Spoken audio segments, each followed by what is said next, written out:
with Mark Davis, Kriska Meinhardt, Luke Rule, Jake Winnekind, Alan Tomasella, and Nick the Doc Skirkle. Good evening. It is Wednesday, June 12th, 2024. On this episode of All About the Boss podcast, I'm Mark Davis. That is Alan Tomasella, and this is our first ever NBA and in general game watch along as we're live for Game 3 of the NBA Finals as the Dallas Mavericks are hosting the Boston Celtics, who are up 2-0, of course, over the Dallas Mavericks. So this is a big game. Alan, Jake will be joining us as he recommended this show to us, and surprise, surprise, he left church and he's getting some Chick-fil-A. So family and food are more important. Yeah, I agree, but when you're the one that recommends something, and we're gonna give him shit when he comes in, but when you recommend something, you should be here. I mean, that's just principle alone. Yeah, well, I do think that we've got a fit for Doc in here somewhere. Like if he could hit us back, hop on the show. I think Doc on live is just pure gold. So we just we've got some space in here. If anyone that's listening too, if they want to join us, I mean, we have room. I mean, obviously we can't stream the game, we can't live stream the game because of copyright stuff. But we're gonna have the game on behind, on our stuff, our tablets, our TVs, whatever we're watching on, and then we're gonna give live reactions, live criticism. We're gonna obviously give like analysis over each thing that's going on, big plays, in the quarter situations, halftime adjustments, things like that. If it's blowout at halftime, there's a chance we might not go on past halftime. We're not sure yet what's going to happen, but hopefully it's a good game so we can go on to about 10:30, 11 Eastern. And it normally takes about two and a half hours for an NBA game nowadays. But I'm doing live analysis right now on this guy right here on TV. He's doing live stretches and he's just kind of using a band on his arms, but he's not doing anything with his arms. He's just kind of lifting the band up. I don't know if that's a shoulder exercise for like lifting up, but it didn't really look really smart, and I don't know what's happening with it.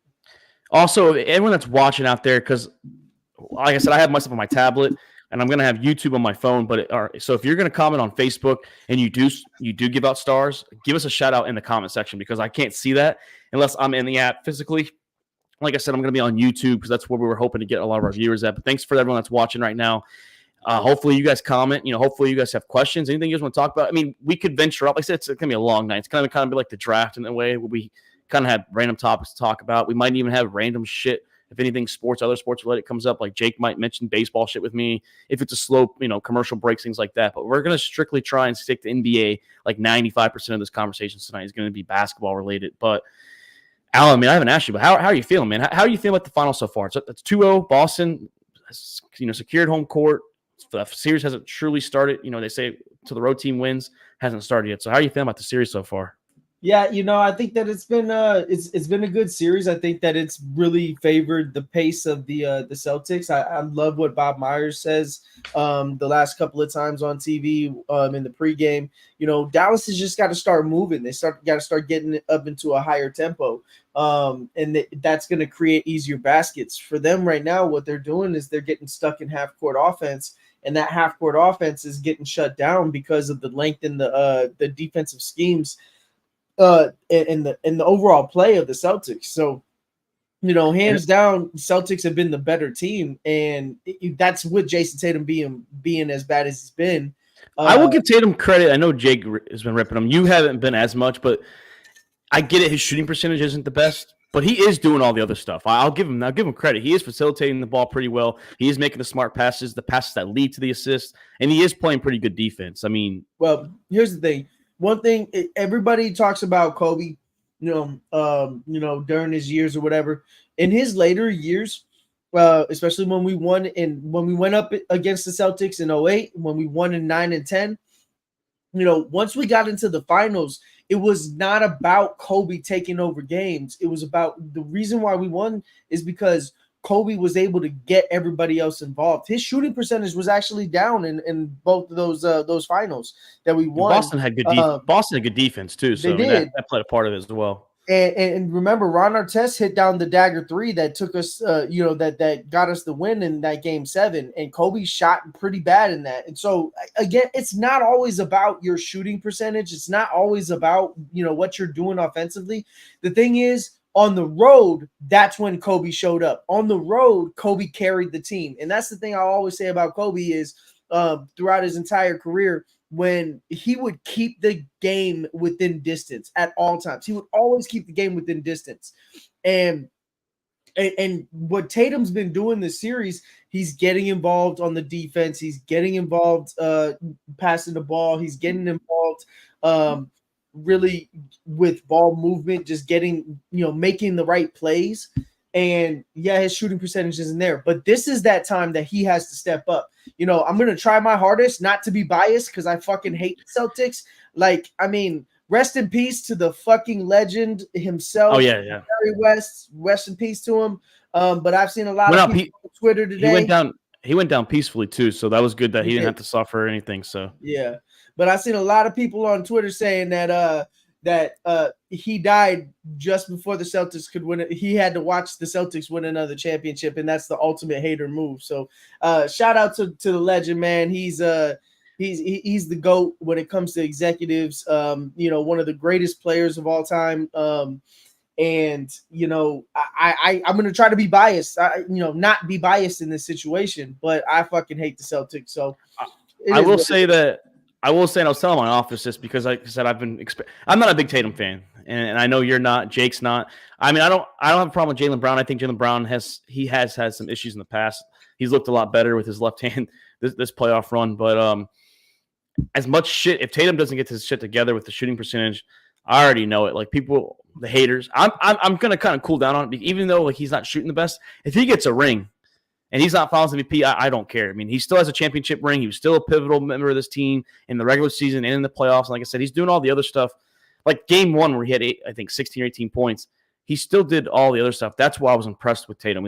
He shot 6-16. I get it. That's like 40% or whatever. I mean, but that's not that bad. I mean, what he did with the other stuff, great. Jaylen Brown's taken over. I think the MVP so far is Drew Holiday, and then you can maybe put it's either him or Jaylen Brown.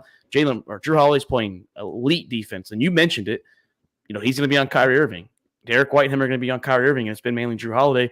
Kyrie's missed a lot of wide open shots. I will say that, and that's where I want to start talking about now is Dallas Mavericks. Luka's doing his thing. Luka is like doing what LeBron did back on his championship teams, especially with the Cavaliers where they were losing. It's been all Luka. These role players got to show up. These shooters got to stop bricking because I'm watching these two games, and man, dude, they have a lot of shots that are open because rightfully so. Luka draws them in.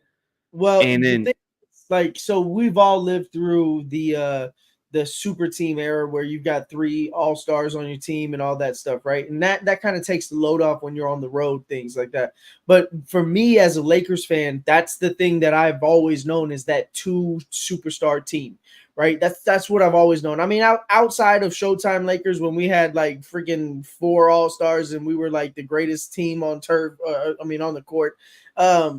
Outside of that, a lot of the Lakers championships have been built around having 2 superstars, Shaq and Kobe and Powell. Most teams in general, though. Obviously LeBron and AD. So what happens in with these teams is on the road is when your superstars have to play. Your Kyrie has to show up. Kyrie cannot average 14 points on the road and expect to win on the road. That just can't happen. Luka and Kyrie got to carry the team. But when you get home, your other guys all got to play great. It doesn't matter. Luka doesn't have to go out here and score 50 points tonight. He's got to be more focused on getting the other guys involved, getting the crowd into it, because that crowd's going to go wide, just live wire, just on fire when PJ Washington knocks down that first corner 3. Yeah. And when Derek Jones knocks down that alley-oop. And when those guys are playing hard, that's when the crowd is going to go wild. So this is the moment where you've got to get the other guys involved. That's really, just through and throughout history. I mean, you just alluded to it. It's not just the Lakers. It's pretty much, a lot of great teams have been built on that.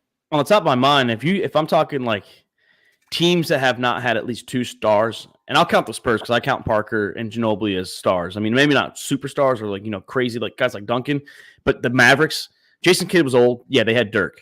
But I mean, outside that, yeah, they had good players, but they didn't have any true superstars. The Raptors, Siakam was he was still young, but it was Kawhi.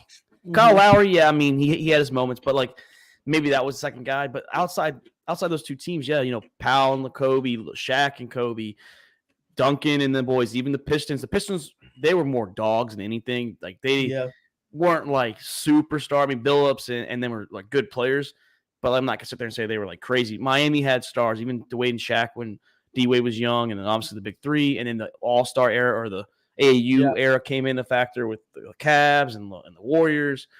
And so, like, yeah, it's a 2-man, usually sometimes 3-man game, but these role players got to step up, and that's the situation here. You're at home. They're going to have the home field or home court advantage right now with the crowd. And anyone that's listening, we have like, we're going from anywhere from like 9-15 viewers. Please comment, man. Fucking put us on there. Subscribe. Give us the likes. I mean, if you're on YouTube, keep it on YouTube. If you're on Facebook and Twitter, please, I'd prefer to go to YouTube. But if not, that's fine. Just stay with us while watching the show. We're going to give live reactions. We're waiting for Jake. I'm gonna mute myself in a minute. I'm gonna try and give Doc a call, see if we can get the guy on basketball, because he calls it the Charmin Basketball Association. So he calls it the CBA, not the Canada Basketball Association, but the Charmin. I'm using AngelSoft right now, Alan. I kind of go up the Charmin days, but no, I can't wait, man. This is our first watch along. I think we're gonna start trying to do this. I know you're gonna be out the door very soon. I know we're gonna try this for the NFL season, maybe on some Monday night games, maybe Sunday night games. I don't know about big playoff games, because for like playoffs, I don't want to be sitting here. I want to be, unless I'm like, because I like to hear it too. I want to be able to hear it. For NFL, it's different. Like I'm more focused. That's where I am. But like I want to start doing this. I know we talked about it when the playoffs started. I was in Florida for some of it. Got to go to a game, but no, man, this is great. I know it's commercial break right now. My Yankees are up 6-0 too, man. Like I'm having a good night, man. Yeah, that's a good night. Yeah. So yeah, it's been a good day.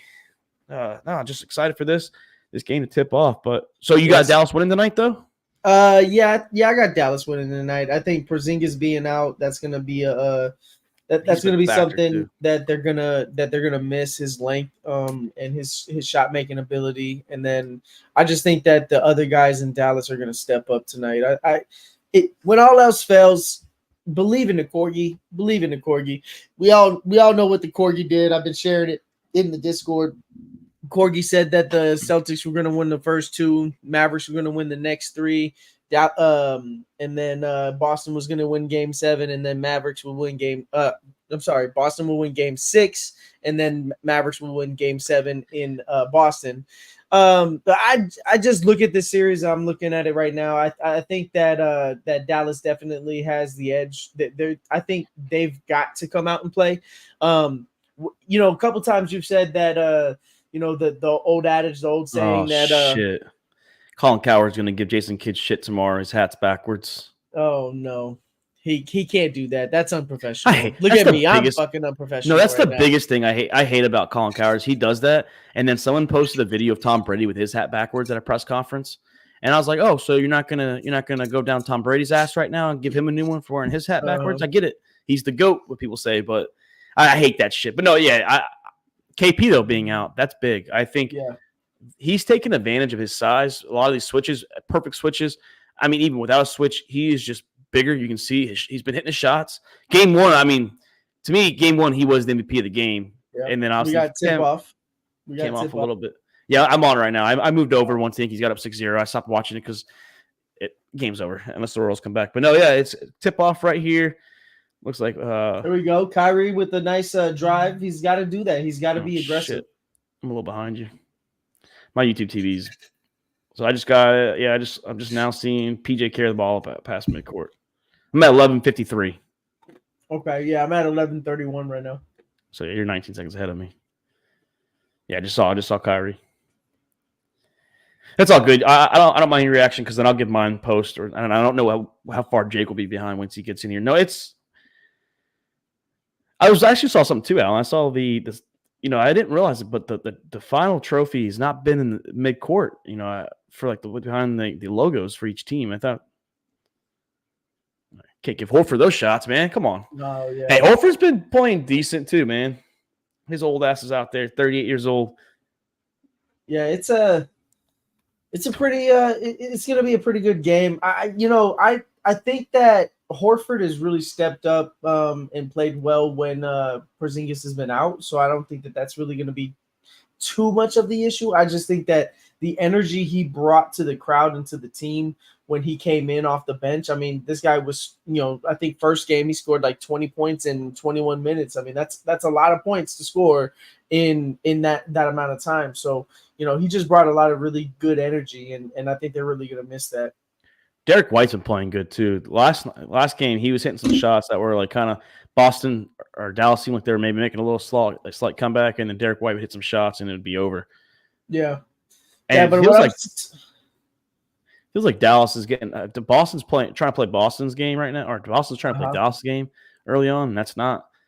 Yeah, I mean, we saw them struggle last game from the three to start off, and then they found a way to. Yeah. Well, right now, what I'm seeing right now is just the aggressiveness by Dallas to get inside of the lane and try to get easy baskets. This isn't any different. Yeah, they already called timeout. Less than 2 minutes in the game. That's crazy. This isn't anything different than the Celtics when they rolled out their starting lineup the last time, because Horford was starting. But what you're seeing is that the Dallas Mavericks are making it an effort to get inside of the paint and to try to get those easier baskets. I like what they're doing early on. They're trying to switch Luka onto Drew because they know that that's a body mismatch. That's Drew on Kyrie is a problem. But Drew on Luka is not that big of an issue because Luka can body him. Drew is strong. He's one of the strongest, if not the strongest guard in the league. And obviously he can defend at the highest of levels. But I think Luka still has the advantage in that matchup with his body. I would love to see Luka though just play. I know it's not his style, but I want to see him play fast paced, man. I really do. I mean, and that's what like you said about Bob Myers, and it's true. Indiana, they were the most efficient offenses in the game because they are a literally full court at offense. Every dribble matters. Every dribble has a purpose. They're not wasting dribbles out there. It seems like everything has a meaning to it, and they attack. It's kind of like, I'm not gonna say it because like the Showtime Lakers, but like how the Showtime Lakers were. They were fucking full court back in the day, and that's all they did. Like they just wanted to score. They didn't care, flashy or not. That's just the way they played ball, and it gave Boston fits. You don't want them to get set because Boston is bigger. I mean, even without Porzingis, they're bigger. Oh yeah, they play bigger. They play more physical. And if you could just get them off on their heels and off their back foot, and they're not set, you're going to be able to do it. And that's why they're attacking, like you said, it's working. It's not like Luka's like LeBron out there and he can move at fucking will, but it's slow and methodical, and that's the way it is. Yeah, I do agree that Dallas does have to be aggressive with pushing the ball up court because Luka's not that fast-paced player. He's got to be more aggressive in moving the ball up court instead of trying to bring it across half court.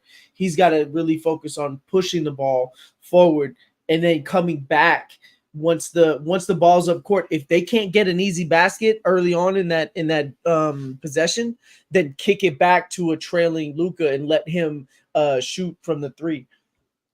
And Luka's surprisingly been hitting some good threes. It's like weird because he I compare him to LeBron because they just remind me of each other. Like if him and LeBron are hitting threes, man, it's lights out, and that's what it seems like Luka's doing right now. And that's why he's scoring big points. It's like I said, it's not Luka's fault, but he better have that pressure, Allen. He's international, so he better get that pressure. He's got to win one. I mean, he's only 25, but he's got to win one.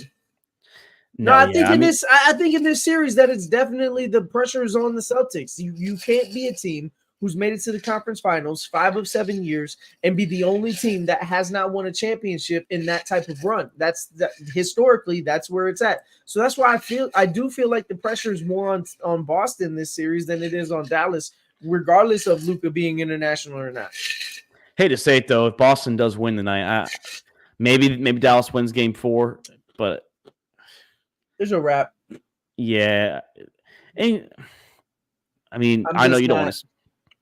Well, you don't want Boston to get 18 before the Lakers do. No, of course not. Of course not. And it would be the worst thing for me to have to sit here and watch the Celtics win a championship right before my deployment and then have to talk about it the entire time while I'm gone. But, it is what it is. I mean, eventually they're going to get one. They're historically a good franchise. It's the way it goes. Horford just hit a. I mean, they won 11 before the I know, but NBA was the historically, NBA. I mean, they're always in like they're up there. Like they're competitive.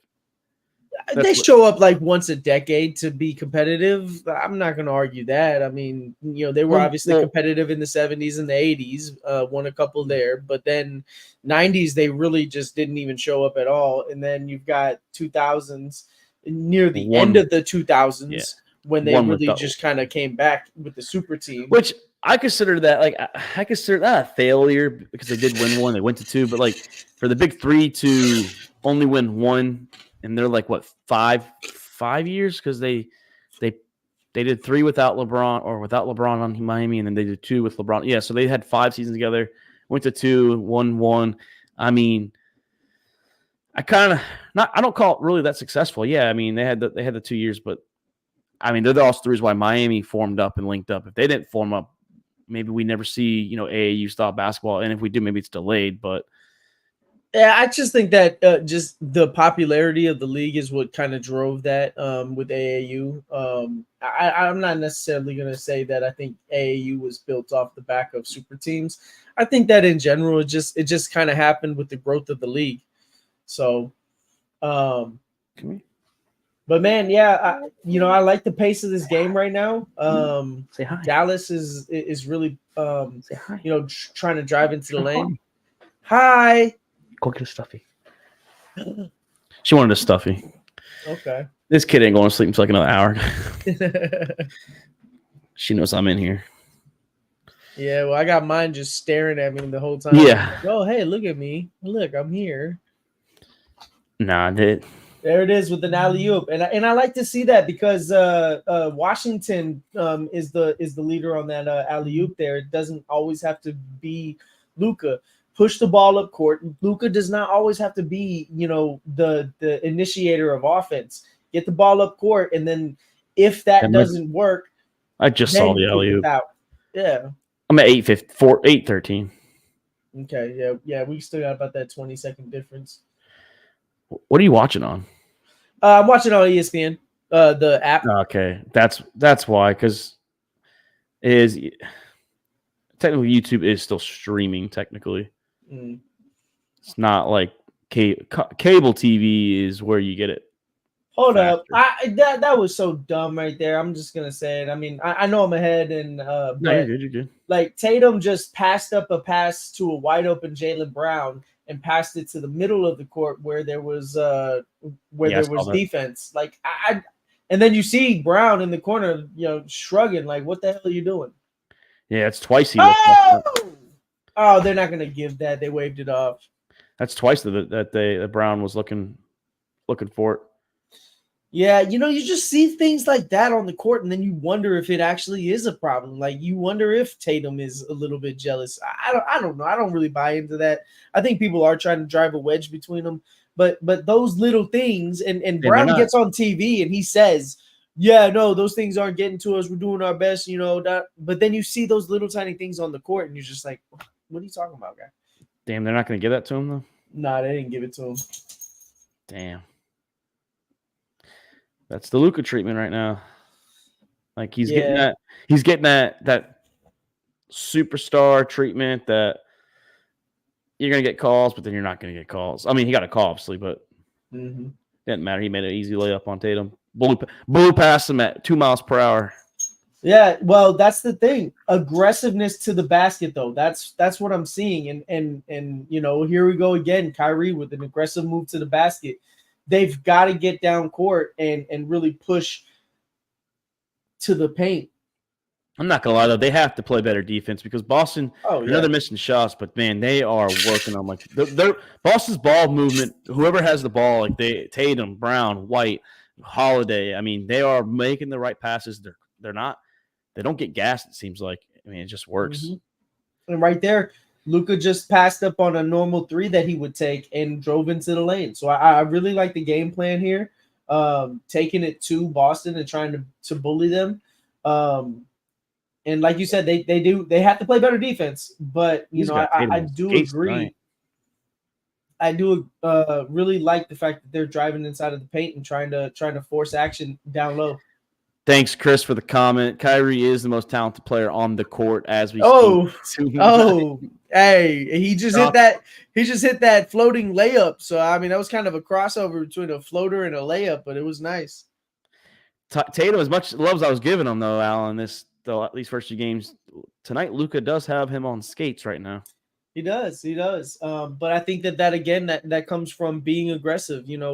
We'll see if this continues. This is early in the game. A lot of times what you see is team players start settling for those threes as they get tired. And obviously we see that with LeBron, but Luka's one of those guys too. Where is his stamina at? Because if who's this 26 on Boston? I don't think I've seen him on all series. Oh yeah, no, they're having to go into their bench because of Porzingis being out. I mean, never mind. This 26 probably played in game 1 when the game was over. Oh yeah, yeah. When I stopped watching. Derek Lively, man, or I want to know when the 2K my player default player comes onto the court for Boston, because that guy literally looks exactly like your 2K player before you do any adjustments to his face. It's eerily similar. Right? Yeah, he is a rookie. Right out of came out of Duke too. Duke or Notre Dame? Lively, I think Lively came out of Duke. Damn, Tatum had a big shot. Yeah, it's just so far. I mean, Dallas is playing their style. They just got to keep it up. Like you can't let your foot off the gas. You got to, like they got to keep tacking. Luka's got to put him on these skates. Airball the hell out of that 3, but ugh.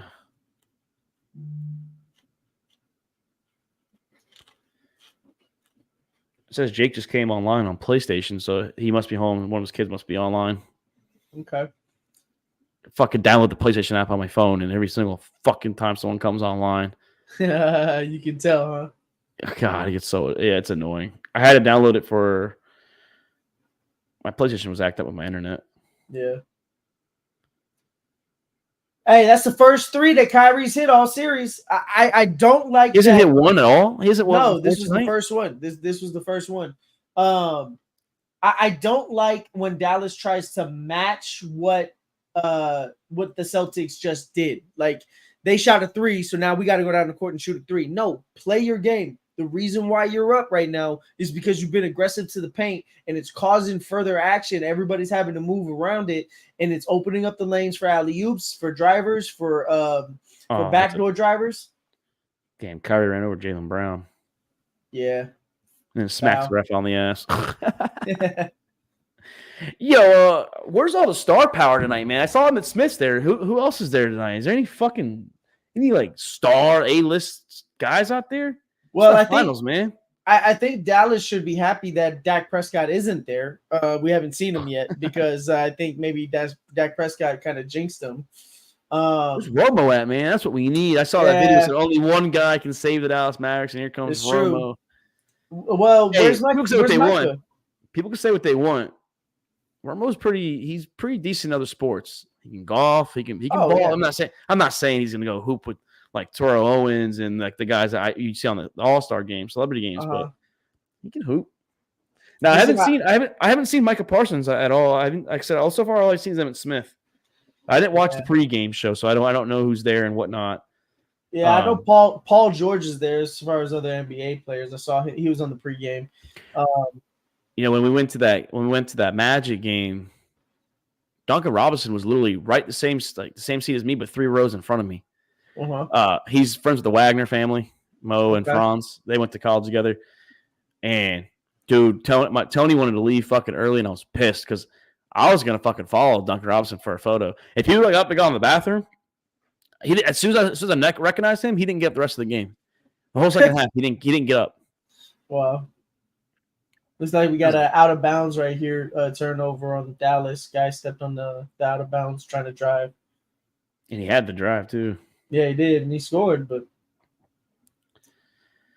they took Luka out pretty early.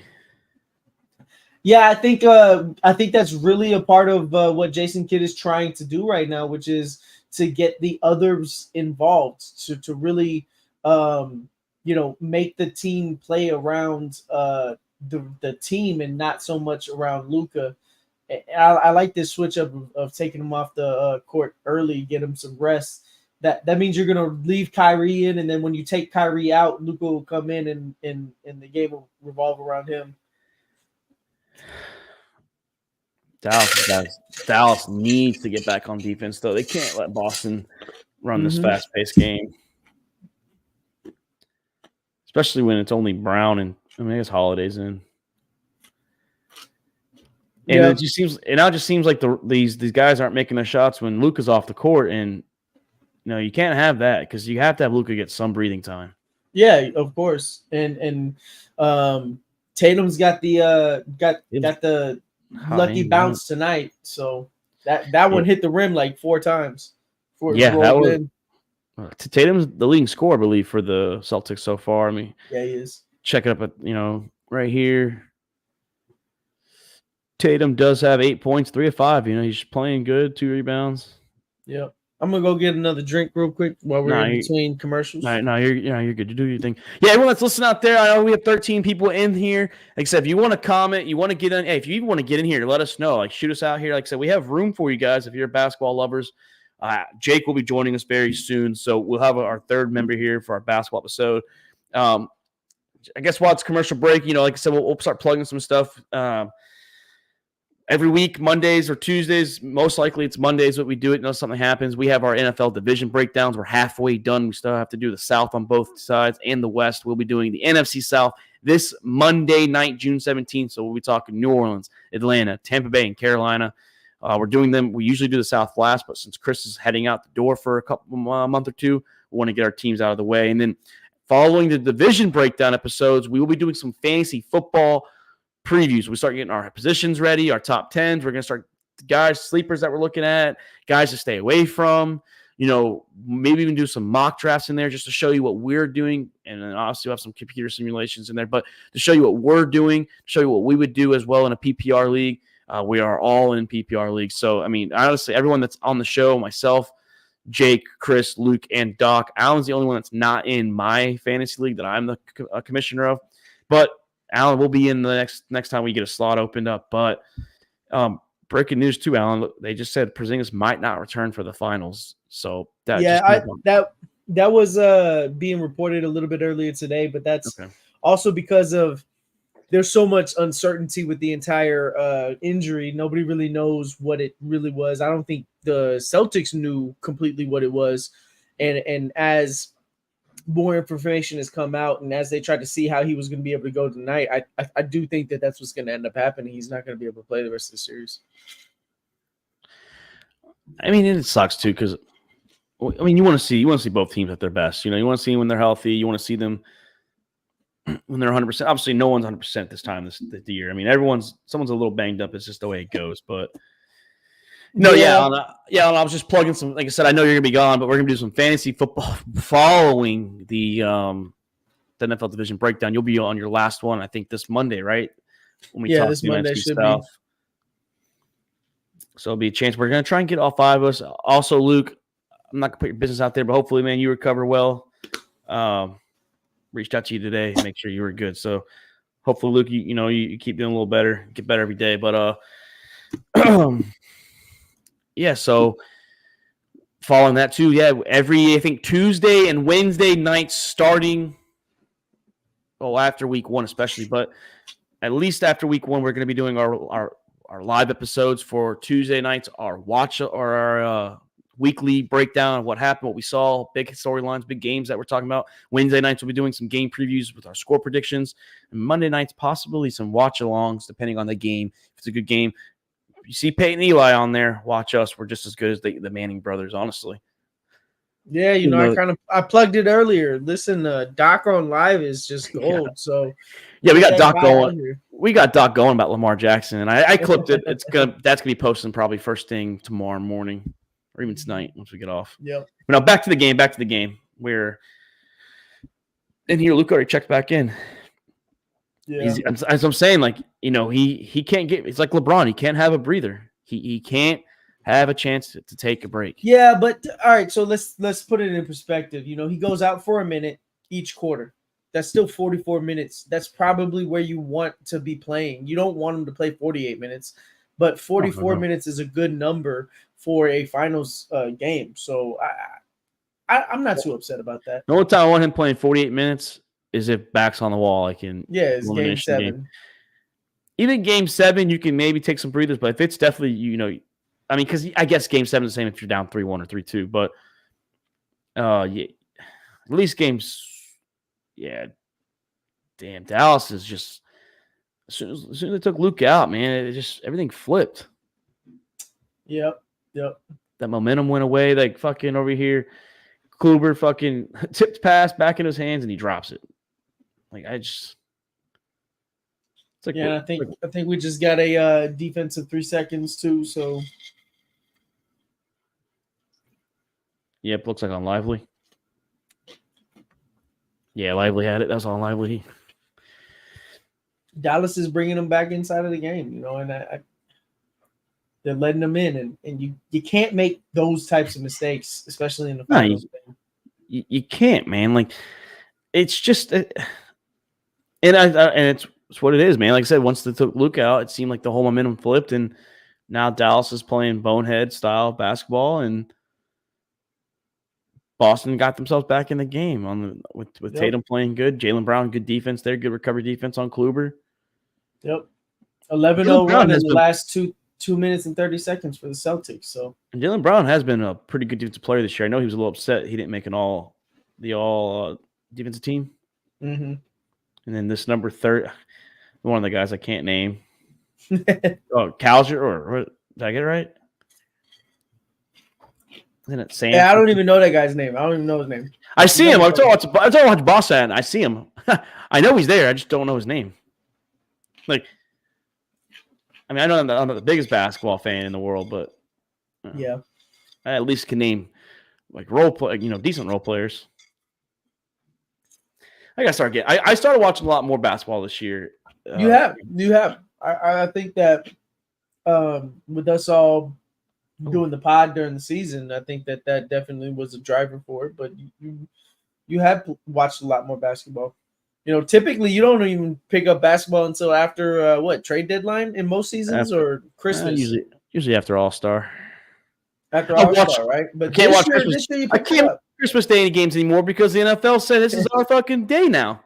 Yeah, they did. And you put a gun to my head. You got to pick one sport to watch. You know which way I'm going. I'm gonna pick the gridiron. Yeah, you know what? You just got to invest in more TVs. That's it.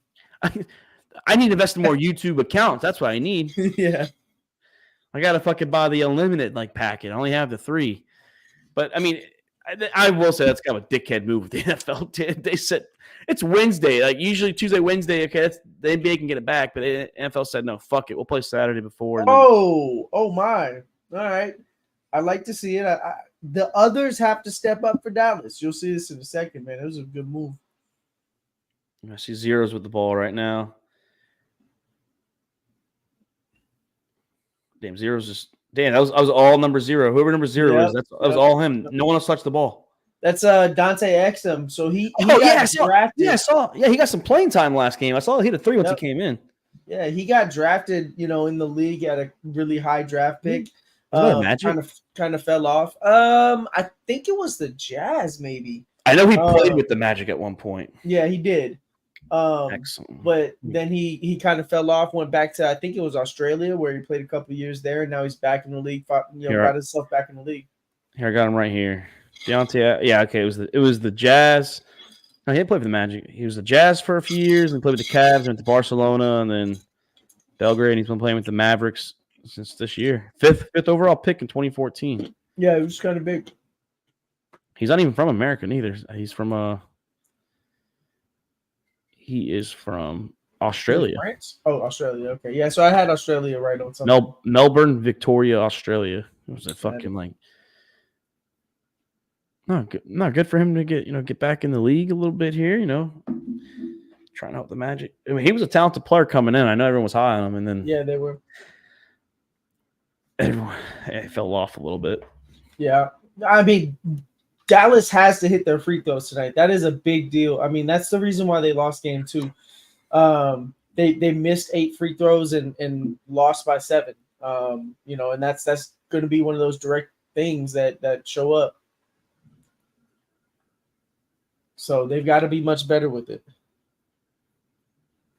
Jake said he's not home yet. I was like, well, you're online on PS5. As soon as he comes in, I'm giving him shit, though. Yeah, 30 is on fire for the Celtics, man. 30 is he's can't miss. But come on, Luka, get up, man. Stop. I know I'm behind you, but he's gonna stop bitching. Just fucking get on the Hauser. His name's Hauser. Okay, I knew it was Hauser or Hauser. I think it's Sam Hauser. Yeah, I don't like what Luka's doing right now. Luka just fell down again and didn't even get touched. He fell down, and he gave up a free layup on the whole other side of the court. I can't. And you know, Boston. Yeah, why did he fall down? Yeah, I don't know. So, like, Boston's very key. Like, I know you're not a Joe Mazzulla guy, but Joe Mazzulla does preach last 2 minutes. That's how a lot of, like, teams are, last 2 minutes of every quarter.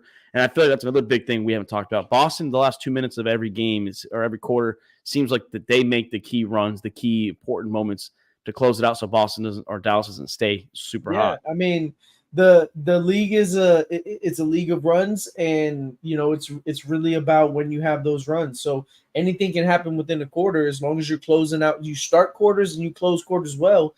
You know you're going to be in pretty much every game. So they've just got to, you know, Dallas has just got to be more consistent. You know, I kind of saw them fall back a little bit and settle for some jump shots. You've got to start being.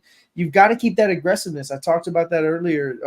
You know, when they were being aggressive and going inside of the paint, I missed. They're not doing it now. You know, Well, Exum is driving, but first quarter of the game, you know, Dallas got that big lead, and then they let them come back. They let them creep back. Once Luka came out, they gave them momentum up. The key players couldn't even give Kyrie or couldn't give Luka just a few minutes of rest. And like you said, Luka at the end of the game, end of the quarter, I don't know why he fell down. Fell down twice. It's like the first one might have been a one, but you got to get up and stop bitching. You just got to get up. Yeah, because I mean, he gave up the layup to Tatum on the other end because he fell down and tried to sell it. And the three was on him too. Yeah, the three was on him. Luke said Jaden Daniels, offensive rookie of the year on our Instagram. He's throwing dimes, you know, in practice. It's shame on you and Nick Wright, by the way, since it's a commercial break. We're fucking over here. I get it. It's mandatory. We're bitching about 3 fucking days. Come on, dude. 3 days he's missing something. I get it. But he did voluntary shit. He doesn't ever do that. That's 2 years in a row he's done voluntary workouts with the Jets. Hey, that's all fine and dandy, but this is mandatory workouts, but man. Something but no. It wasn't. We don't even know what the only comments that he made to the team, and this is the only thing that's coming out of the team is, and we're talking about Aaron Rodgers, everybody, but what we're talking about is he told the team it is something that's very important to me. Didn't tell him what it was. It's just something that's very important to me. They excused him. Yeah. Well, they said understood that it was not a big deal. But he's going to be fined. He's going to lose his money. He's going to be fined. Just like Hassan Reddick, he's sitting out for contract issues. I mean, people that hold out for contracts, I mean, I get it. You know, you're holding out, but you're still missing time with the team. You're still under contract. You still have an obligation, just like Aaron Rodgers. But it's 3 days. He did all the other shit. He came for the team photos the day before, the day of that it started. If he's got something going on, I mean, Aaron Rodgers is not typically known to miss the mandatory stuff in his career, even with Green Bay. It's always the volunteer shit. Something had to be it had to be something that was near and dear to his heart. I'm not gonna give him too much shit for it. Mm-hmm. Yeah, I honestly thought it was like I thought it was the ones like, but I guess that's the ones before preseason in July where they do Hard Knocks. I thought that's the one that we were talking about, and then Jake brought that up. I was like, oh, it's just 3 days. Oh, I mean, I don't know. Like I said in the Discord, you know, he's just, to me, he's always been just the biggest fraud in the entire history of the league. He's just a guy who's always been out for himself. And as a leader, that's the reason why he's only got one championship. I mean, early in his career, he wanted to prove something. He wanted to, show that he could win a championship. He did that, and now he's just kind of that. He reminds me of the starting quarterback from the movie The Replacements, like that asshole that just threw the ball out even though they could have won. Like that's the guy he reminds me of. And they won that game. Okay, they won that game. Shane Falco came back. That is one of the That's honestly one of the most underrated sports movies. I mean, it's obviously it's not the best. I'll never say, but it's one of the most underrated sports movies of all time. It's a pretty good cast too. The names they got in there. Yeah, they have a lot of good people in it. So, no, I love that movie. I think it's a great movie. I watch it every time that's on TV whenever I see it. So, oh yeah, if it's on TV and I hit it, it's gonna be on TV. I'm gonna go check on my kid real quick. Okay.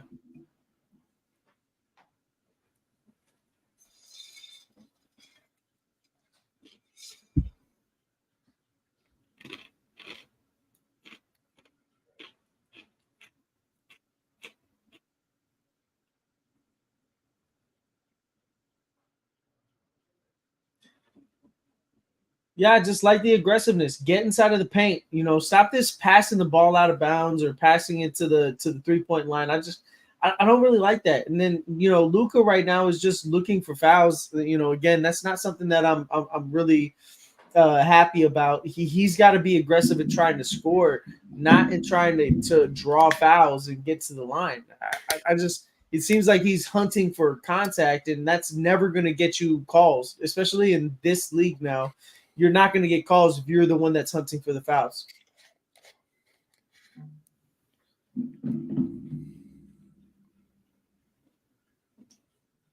Got a little bit of a lull here too. Both teams are kind of struggling to put the ball in the basket right now to start the second. But again, passing it out, awkwardly. Again, he's leaning in, trying to seek that contact, and you just can't do that.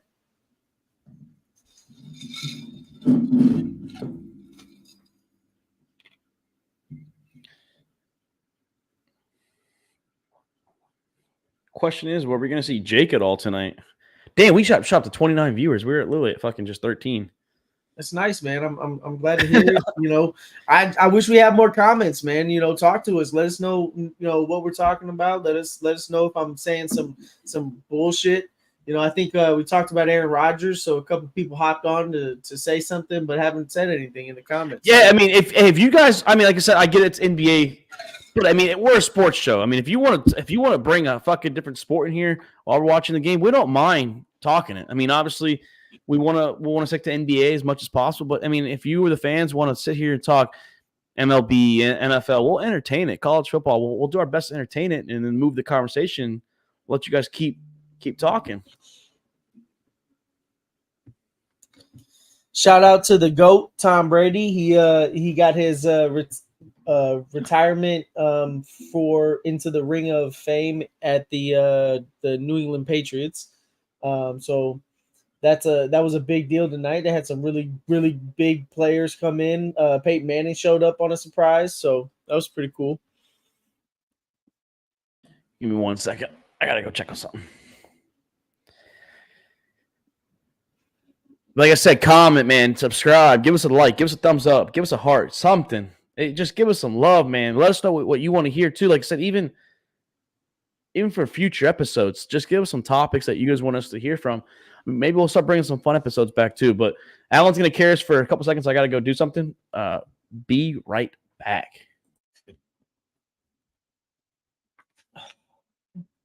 So viewers, I know we got about 29 in here. So about to head out on my deployment. Got my bags packed, I'm ready to go. Heading on that one-way trip. They ain't gonna send me back. Excited for it. Gonna miss the times when I can just hop in the car and go down the street to the gas station. But it is what it is. It's gonna be a fun time. I'm getting that box over there. I'm gonna get ripped while I'm over there. So gonna miss watching sports at a normal time. Oh, come on, man. They're pushing it inside of the paint. They just threw it the alley oop, missed the alley oop, but come on, they've really just gotta. Luka's got to stop crying. He's got to stop seeking contact. I can't keep saying that enough. Every single one of these drives, he's stopping, pivoting multiple times, trying to draw contact, and you've got to just go up. That's the problem. The moment that you pivot and you try to get a guy on the spot and then go back up, they're not going to call that, especially in the finals, in playoffs. They're just not going to call that. I mean, he did get fouled. I'm not gonna lie to you. That one is pretty damn clear. I mean, Drew Holiday just smacked his face and his arms. So, and I think there was some contact, but again, they're not going to call it if you're seeking the contact.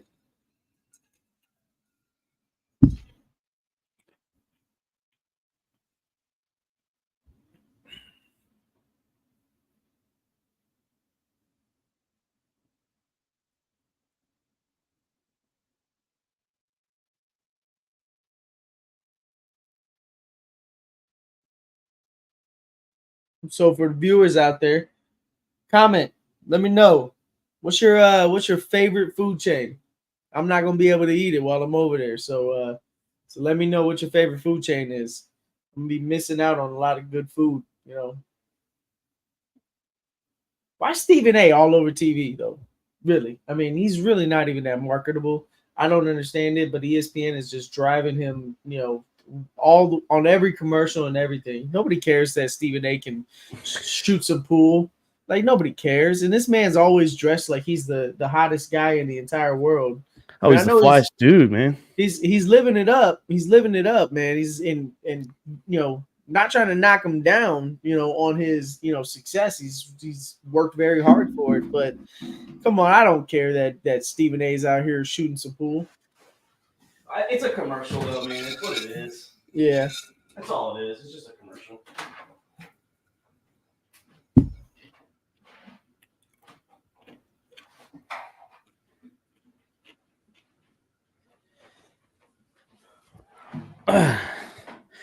What's up, our 20 viewers out here? Like I said, this is gonna be the second longest episode of our show's existence.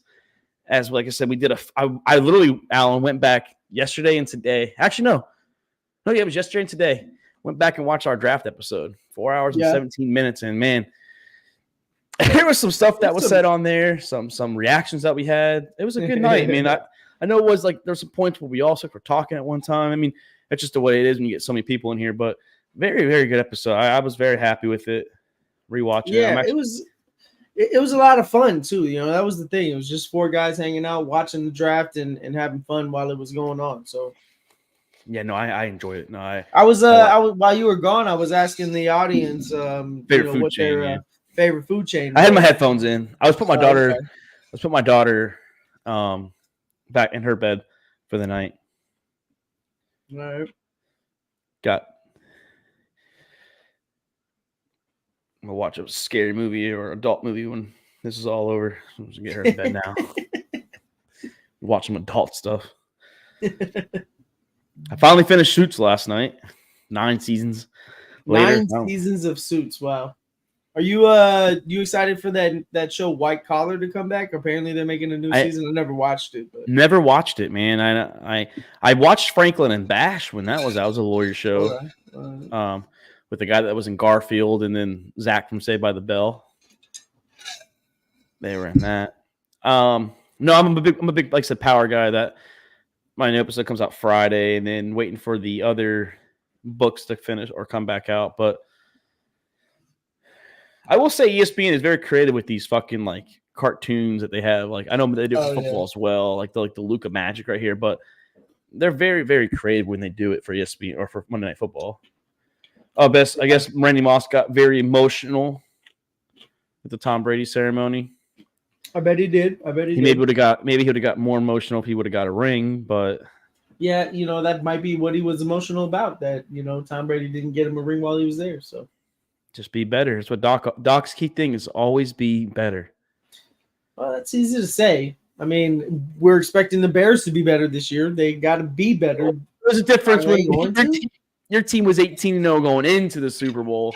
We're talking teams before the season. I mean, I don't know what the spread was, but like going into the game, but I guarantee you, I know y'all were the favorites. Yep. Michael Strahan and OC Yermanora and I got to tell you, man. You know, I've been saying this. Luka's got to stop looking for contact, but man, these refs, they're missing blatant calls, and it's always seems to be against the Mavericks that they're missing these calls. I don't know. They just gave him a makeup call right now with an offensive foul right now, and gave the ball back to Dallas. But man, they've got to pull this thing out of their hat. I mean, this is starting to become a little bit ridiculous with some of these fouls that they're not calling for the Mavs.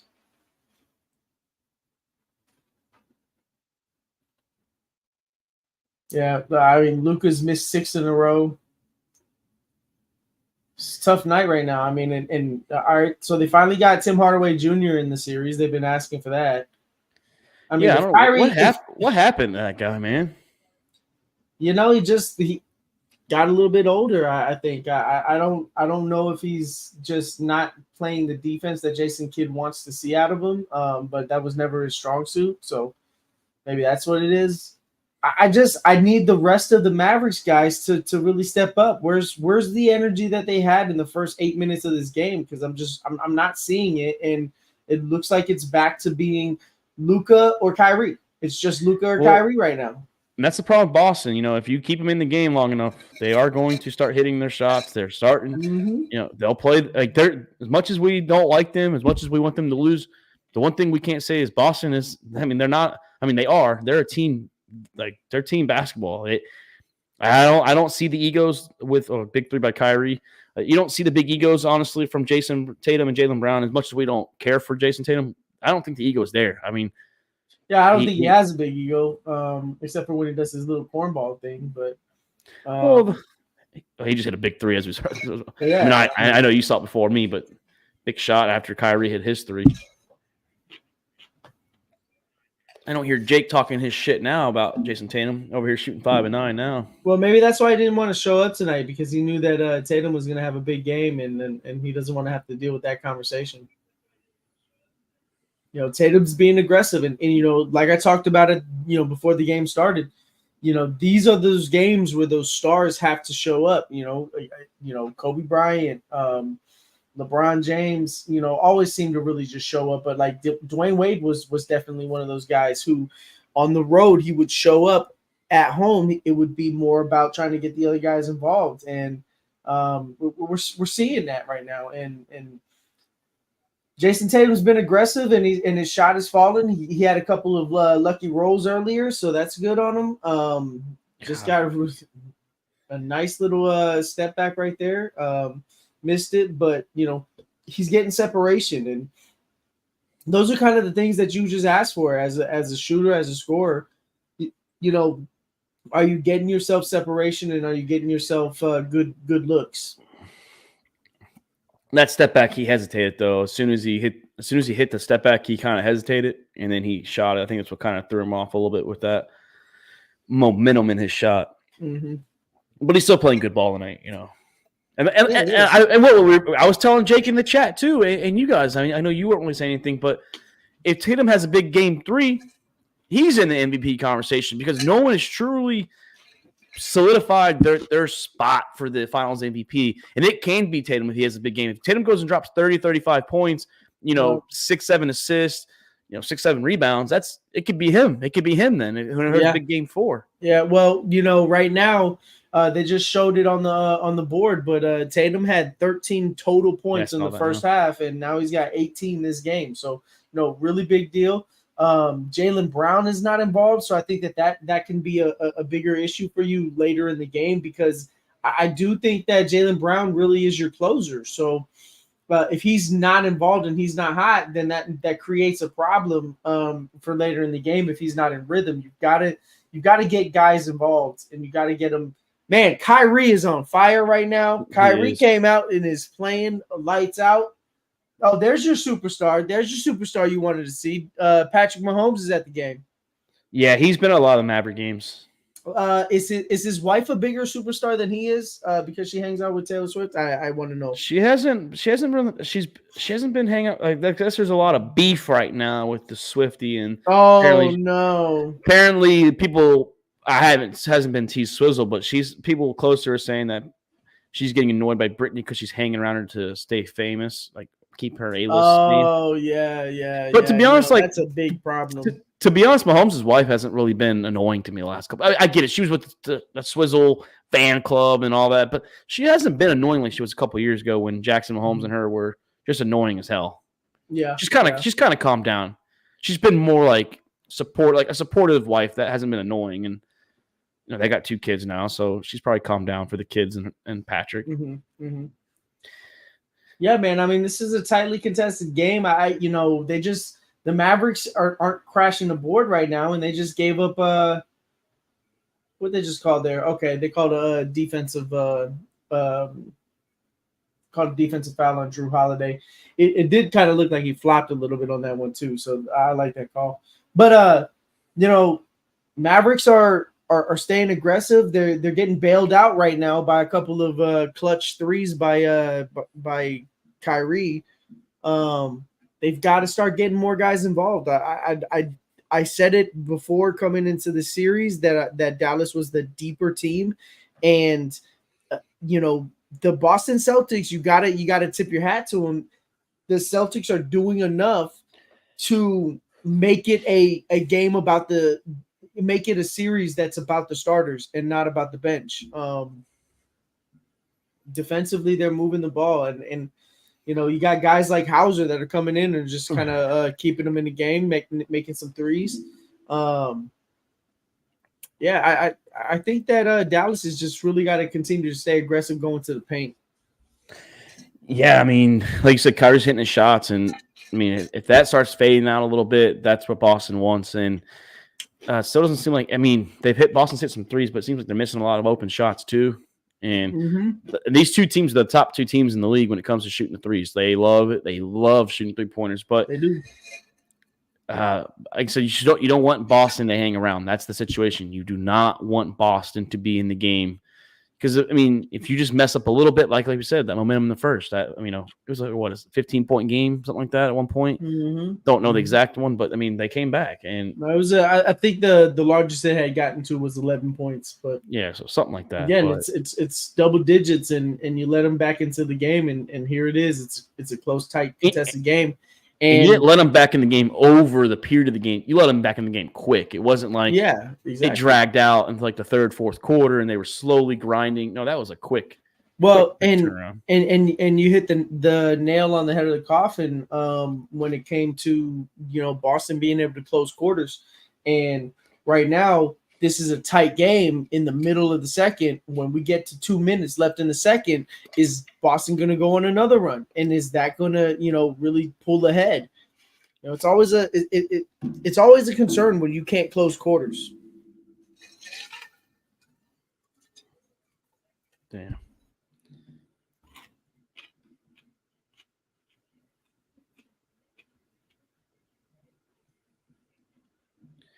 Jake's about to get so much fucking shit, dude. He was like, yeah, it's my kid on Fortnite. I was like, oh, so y'all are home. Let's go, man. Like, come on, man. Eat that Chick-fil-A on the air. Yeah, right?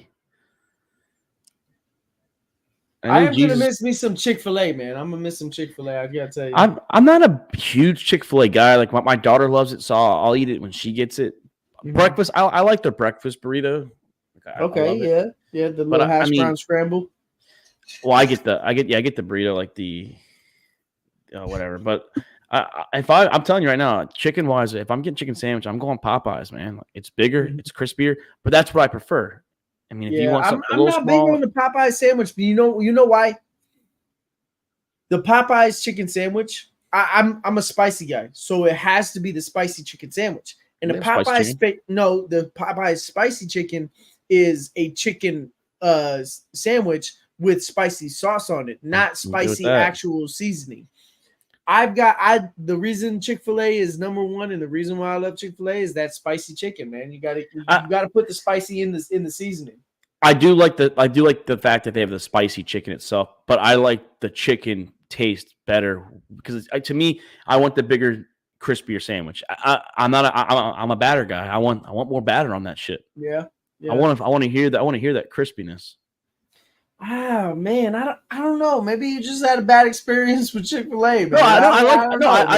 They got it's not, it's the crispiest, it's the spiciest, it's crunchiest. it's not the crispiest, and it's not the biggest. Tell you that. It's not the biggest. It is not the biggest. It's always heart shaped because they're always sending me hearts.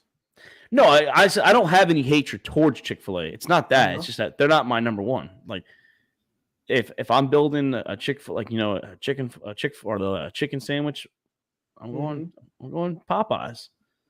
Yeah, you know what I'm seeing right now off of this game is Boston has really been the one that's trying to push the pace, and Mavericks can't be that team that doesn't want to push the pace. Get inside of the paint. There you go. Get you a nice little dunk. I like that. Drive inside and create backdoor action. You want to do that to get off of the man defense that the Celtics can give you. But Horford's got some big 8 points too. Yeah, I mean he's knocking down some clutch threes here, and you know that tied the game, and PJ and Lively had a good little ball movement there in the paint. That was pretty big. Yeah, it's a nice move. Pretty close. Close first quarter. I think Dallas was up by 1. Now they're up by 2. Yeah. On my screen up by 2, so that means outscored by 1 again. Derek White. Yeah, you know, we're talking about closing quarters, and I think Dallas is doing a better job of closing this quarter, obviously, than they did in the first. Yeah. And you know, they're trying to stay alive here and push ahead. This has been a good game so far. I mean, this is what we want to see. This is why everybody loves basketball, is because, you know, the two best teams, or the teams that made it the last, you know, this is the moment that you want to see these teams go head to head and really play. Okay, Luka just okay. Let me see what Luka's about to do. It's not like he said something stupid, huh? Yeah, they just instead of tipping it in, he just takes the pass. Oh yeah, no, he's right. Luka's right. That is definitely Mavericks ball. That's a legal pass in. They were trying to say it you know, in fast motion and in live on live, it looked like it was a really quick like tip in, but you know, no, like they're reviewing it. They did. It was a quick review, and Luka was right. You know, they took away that fast break right there for them. Tatum call it a fast break, but Tatum was quick to call it though. That's smart on Tatum to just challenge the ref and make him think about it a little bit. Exactly. Yeah. All right. Entertain them real quick. I gotta go do something again, man. All right. Okay. Hey, look, they actually called a foul when PJ Washington is driving to the paint. You know, we would have loved to see that at the end of game 2, if anybody else is watching that. But you know, again, I think Dallas is settling for some threes here. You know, Kyrie kind of you know, bailed him out with some really good threes earlier, but you know, I want to see them drive to the paint a little bit more. You know, good on PJ Washington for driving in, drawing that foul. But, you know, again, Dallas has to make their free throws. That was a big difference in game 2. So, I mean, you can't ask for more. Even if this game, if he makes this, you know, it's still a 1-point game going into, and well, you know, the 9.5 seconds, a lot can happen in that. But, you know, whether it's a 1-point game or a 3-point game, 2-point game, you know, that's what we want to see in the finals. We want to see competitive games. But, you know, Dallas has just got to really do a good job right here. They've got to close this quarter. So, you know, Tatum looking for the big shot there. I don't like it. I think that's a moment where you've got to drive inside of the paint instead of settle for that 3. But you know, I think Boston is going to come out of this first half in the second quarter, they're gonna come out of it happy. You know, they were down 10 early in the first and fought back, and this is a close game. So um I I can't keep saying it enough, man. I want to see Dallas, be more aggressive and try to get inside of the paint because it creates so much action on the back door. With drivers from the off man and try to get some easy layups, easy dunks. You got to do everything that you can to try to get easy points against the defense as good as the Boston Celtics have. So, really good game though. Trying to figure out where Jake is at. That Chick-fil-A must be busting right now. That shit must be amazing. Who's excited for fucking Deadpool 3? Deadpool and Wolverine. Red and yellow, red and yellow. It's gonna be sad. Hopefully I get to watch it while I'm overseas, when it comes out. Hopefully they give us one of those free showings. But definitely I'm gonna be sad that I'm gonna miss Deadpool 3. I've been waiting for this for a long time. I think a lot of people have, but Deadpool is my favorite superhero. So that says a little bit about me, but it's definitely going to be a good movie. Hugh Jackman back as Wolverine. Everybody loves to see Hugh Jackman as Wolverine. When does that come out? It's July. I think it's July 25th. I have to go in theaters. I've been so far off the Marvel shit. Once I watched the first Loki, watched the Captain America and Winter Soldier, or Falcon Winter Soldier, whatever they call it. But there was just too many TV shows. I fell off the What If series. Like I fell off everything. And I haven't really stuck with it either. But I will say that I came back and watched the X-Men 97. Shout out anybody if you have not watched X-Men 97. I know it's a cartoon. Watch that shit. It is phenomenal. It's gut punch. It's just got so much good content in it, man. It's a freaking phenomenal show, man. I'm excited for that, and I am excited to see Marvel bring back, the X-Men. Finally, bring them in under what Marvel can do. Well, they had them in the Doctor Strange. Well, they had Professor Xavier. They had Professor Xavier in there. Motherfucker died though, but well, yeah, that was spoiler. That movie really kind of turned me off. That's kind of when I stopped watching it. I did watch Loki season 1. Then I watched Loki season 2. I did watch Loki season 2. I thought it was what good. What sucks is that they had to move off King because you know what though? No, but he got acquitted of the stuff, so it's been dropped. So, but Marvel, I think you gotta bring him back, man. Marvel dropped him though, man. They had already changed the story. Yeah, they already did. Because he was supposed to be one of the main guys in this. Let's be honest. No, they signed that man. They signed him to literally carry the franchise. He was going to be the one constant in pretty much every movie. He's supposed to be the main villain right before the main villain of this. You had the Infinity Saga, whichever saga they're calling this. I think it's the multiverse saga. So he was supposed to be like the main guy right like before the main guy. But I mean, we'll see. The new Venom, I know it's the last one. They say it's the last stand, whatever. That one looks pretty. Yeah, that one looks good. Tom Hardy, man. I love Tom Hardy. I felt like I know Heath Ledger did a great Joker, but Tom Hardy did a great Bane, and it sucked because the way they killed him off in the movie Dark Knight Rises was bullshit. They made him look like a little bitch at the end. Like I didn't. He was such a great role, and then all of a sudden, whatever her name was.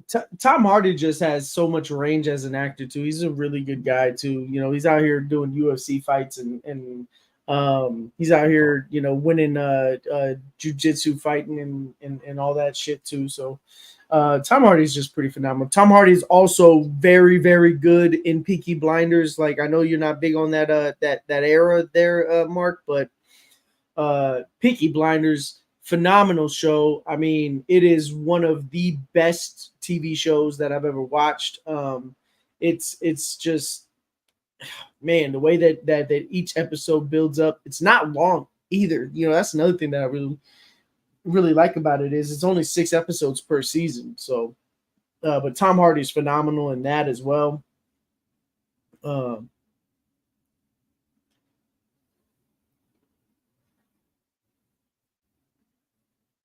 Yeah, this has been a good game though. I'm really glad to see this being a competitive game. So Yeah, but I moved it off halftime. I moved to the Yankees, who we are up 8-0 on the Kansas City Royals at okay, the all moment. right. So That's what I'm no talking big about. deal. Can't wait to go to. I'm going to Yankees game, Alan, man, in end of July, early August Oh yeah.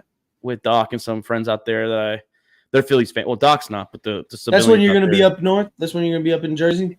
Yeah, I'll be at the end of July. That's the time. I'm taking Nice. leave. I'm gonna go visit Luke in Tennessee for 4th of July Hell yeah. weekend. We're gonna go to Nashville. That's a bucket list. I've never been. I love the. I was there 2 years ago with Luke and Chris. Well, Chris didn't go out with us. Well, he went out one night with us. And God, that was that first night we all went out. The night that we picked up Luke's brother after I got there. That was a night, dude. I got lost in Austin. In Austin? Yeah, Austin is a little tricky, man. Well, I drove down there too. It wasn't that I got lost like driving. So we were heading out from the bars, like so live music, just like Nashville. We were in a parking garage, and all of a sudden, I don't know what happened. I don't remember doing it. I veered off. And I'm on like the 6th floor. And God, Chris just texted me saying, "Isn't Jake the one that wanted to go live?" But I got lost, and Luke and Chris are calling me, and they're like, "Yo, where are you?" I was like, "Dude, I'm on like the 6th story. I don't know. I'm just walking. just Wow. fucking enjoying my time." And then I embarrassed Wade at the airport. I'm halfway out I'm pretty much out the window, drunk, screaming at Wade, like just hyping him up as he's getting out of the airport.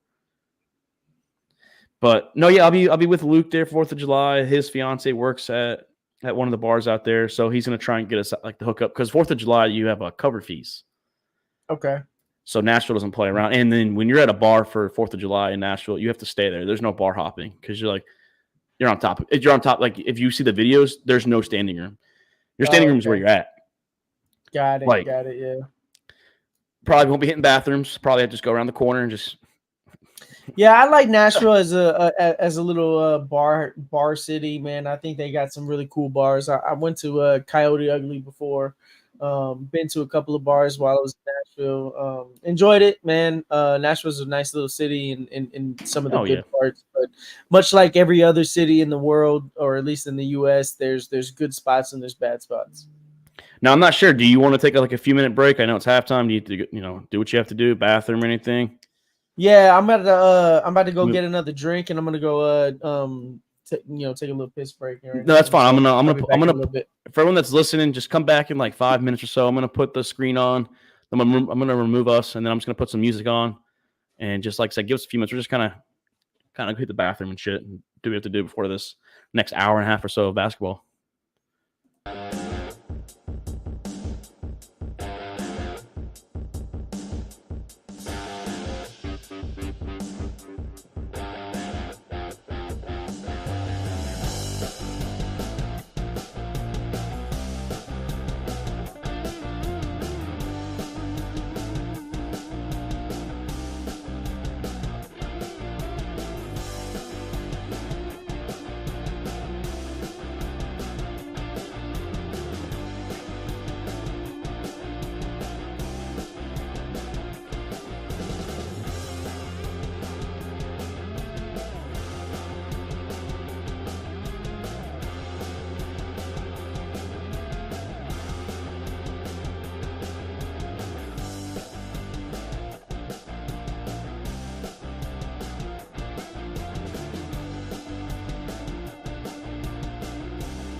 Welcome back. Alan, how was the break, man? It's pretty good. Pretty good. Commissary, they had these cookies that were like chocolate caramel Snicker cookies. Fucking phenomenal. Phenomenal. God, we were just talking about Snickerdoodle. I was watching the draft. We're talking about Snickerdoodle when Jake got his little fucking what's that cookie place? Crumble cookies. Yeah, crumble. That white basic shit. I never had it. Still never had it. Never had it. I mean, it's big, I heard. Oh yeah, it's a big deal. Big deal, yeah. I like the Snickerdoodle. Oh yeah, is it second half yet? Yeah, second half is on. Oh shit. These halftimes go quicker than the NFL, man. They do a lot quicker. Hey, we still have 25 viewers. We had 13 when we were gone. So hey, that's awesome, man. I'm glad to see them back in here. Yeah, it was the rock music. Shout out to StreamYard for having these template musics. The only thing I have in here, Alan, that I had to add was, of course, the favorite noise of all time. How much can you add? Because we're gonna have you can add what you want. Like, so they have like their basic stuff like acoustic, cinematic, dance pop, daydreaming, feeding the ducks. Always good to do. Feeding the ducks into space, low food. Wait. What does feeding the ducks sound like? Is that feeding the ducks? Feeding the ducks, dude. And then you had some night driving. What is the correlation there with feeding the ducks? Like, hey, I guess when you're feeding the ducks, that's what you got to listen to, man. you gotta put on a little bit of hip hop music while you're. No, yeah, you could add what you want. So like, there was I had a bunch of stuff with me and Chris and Doc first started, and we were doing our mock draft, and we had like booing noises for, like when we were talking about Roger Goodell for the draft, and then that's why I'm not seeing it, because I forgot to move off the Yankee game. That's my bad. Okay. I was doing some stuff on the break. I had to. Oh, look at the Pats. Oh, they're building a Tom Brady statue, man. Good for him, shit. Dude. I guess Robert Kraft announced it. Which, yeah, I mean, if Nick Foles has a statue with Doug Peterson, then the Patriots would probably do the same for Tom Brady. Well, I mean, the Nick Foles is there because Philadelphia never wins anything, and then they actually won. But you guys didn't start winning anything until Brady and Belichick. I mean, honestly, I'm not saying like, because that's open the can of worms. But they both should get it. Like, they should.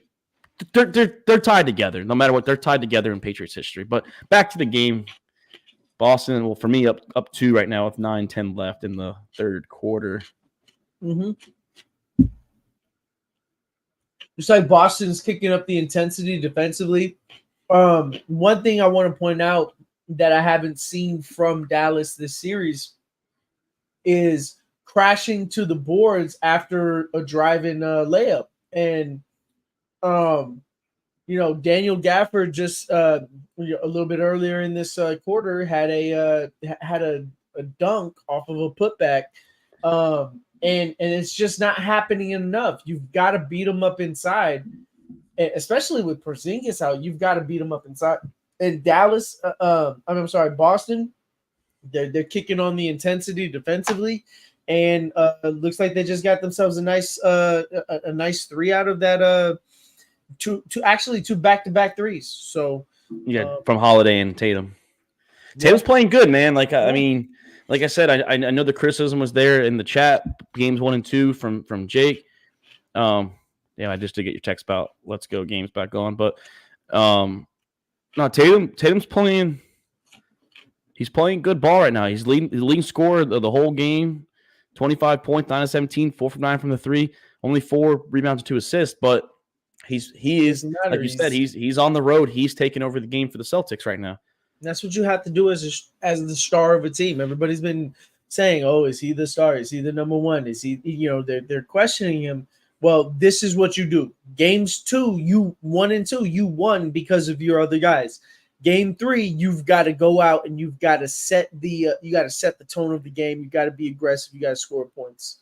The rest of the Dallas starters, though, they need to wake up. I think they have like 6-2-1, and Kyrie's got 22. I think Luka's got 21, or vice versa. And then, I mean, like you said, this is the game. Like I said it after the last game. If Tatum goes off and he has a hell of a game, I know Finals MVP is not important right now, but when you go up 3-0, potentially that is important for people to talk about now, because now whoever has that big game 4 between him, Holiday, and Brown, That's Well, probably who's going to take it. here's the question. Here's the question. How much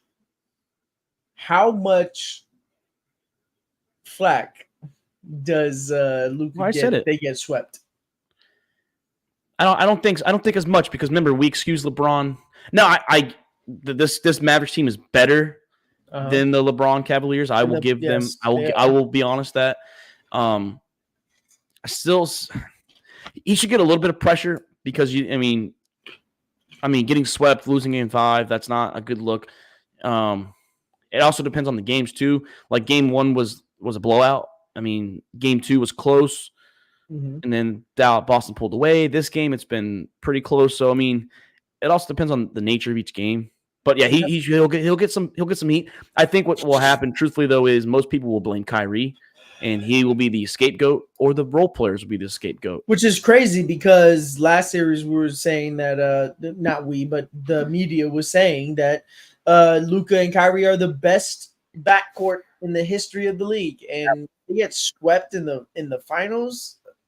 With the injured guy, man, I don't know. And that was disrespectful because Clay and Steph, I get it. Steph and Clay, they had their run, and I get it, they had KD that joined them, but as backcourt purposes, they were the best 2 shooters of all time together. And Clay played great defense. Steph was a pocket picker, and then pocket picker, and then sorry, my words joined together, and then Kyrie and Luka, maybe individual talents that can be better, but we haven't seen them at that level as a team yet. So, like, as a team, are they the best backcourt? I guess we'll find out. Hey, Kobe and Chris Paul could have been the best backcourt of all time if the Lakers, if they would have let the Lakers do it. That's still a sore subject for me as a Lakers fan. But at the same time, I really don't like Chris Paul, so I'm not too upset about it. But Chris Paul with Kobe would have been. I think that would have benefited. Oh yeah, no, I think that I probably would have treated Chris Paul the same way that I did LeBron when he came. I was not very much a LeBron fan before he came to the Lakers, and then I kind of had to buy in. So Chris Paul comes to the Lakers. Guess what? I guess I got to be a Chris Paul fan. I was the same way when LeBron came to Miami. I was not a big LeBron fan. I did call that. I actually, we were about to get ready for summer break, and I looked at some buddies. I was like, Miami's getting getting Bosh and LeBron. And we came back to school, and they're like, holy shit, dude. I was like, yeah, man, I had a feeling that LeBron was being poached by Wade, and then Bosh was just the third guy you needed to add to stop Boston. And back to this game. Like you said, Dallas needs to get back on the attack mode, man. They need to wake up a little bit. They need to get their heads out their asses, and they need to help Luka and Kyrie. They have to have a third guy come in here because right now Boston's just been Tatum and Brown's got like 10 or whatever, but we'll make it 12 now. Well, that's the thing is all right. Brown's got 12. Then he gets into the fourth quarter. Does Brown, score 12 in the fourth quarter? Tatum's been carrying them this whole game, and then Brown closes it. That's the mark of a two-star team. And I just look at this game, and I'm not seeing enough urgency from the others of the Dallas Mavericks. Like, they've got to be more aggressive. They've got to play better, and they've got to move faster on the defense. Like you said earlier, it is big about the defense. They've got to do a much better job of being aggressive on defense too. Yeah, we need to see that. We need to see that that Dallas Mavericks defense that was cooking in the second half of the season after the trade deadline. Really, Boston has been able to take that away. They've really found pockets in their defense, and their ball movement is causing a lot of problems for them. And if they get into the half court set, Boston finds the pocket, they find the off man, and then in the fast court, Boston is winning that too. In the fast break, Boston's winning that too. So, it's looking kind of rough out here for the Mavericks. I'm really not seeing a way for the Mavericks to come back into this series. They're down 8 right now. And I'm just not seeing the urgency. I'm not seeing what we saw out of them when they were going through the Western Conference. Yeah, It's not the same Boston or the same Dallas Mavericks at the moment.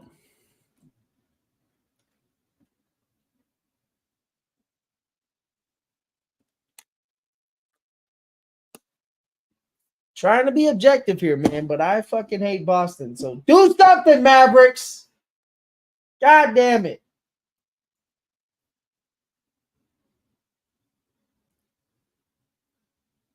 Okay, Derek just blocked the shit out of Tim Hardaway. And here we go, and a foul. Oh, no, they didn't call it. They didn't call it. That was a foul, but they didn't call it. So are we going to get a tale of the two halves here where we get the Mavericks going up in the first quarter, going up by 10, and then Boston fighting back? Are we going to get that same thing now in the third quarter where Boston kind of owns the third quarter and then Mavericks kick it on at the end? We'll see if Mavericks can play that same game and do the same thing, but it's not looking great right now. Yeah, it's not. Okay. They're not going to call that foul? Luka's got to stop falling down, though. Like, you're too fucking big and too strong to be falling down on every damn time somebody touches you. I feel like he just plays so slow, man. I'm telling you, man. There's something about Luka. It's just, I mean, I love him, but he's just playing super slow. He is. I will say this. The refs at least have been a little bit more I was complaining earlier this game. But the refs, they're just not calling anything tonight. I guess they're just letting them play. So we'll see how that goes. But I mean, that's what we asked for, though. We asked for playoff, defense. It's not a beautiful game when that happens. It's consistent, though. If it's consistent. But that's what's happening right now. Is it's consistent that they're not calling anything. I mean, Tatum just got slapped across the forearms on a dunk and didn't get called.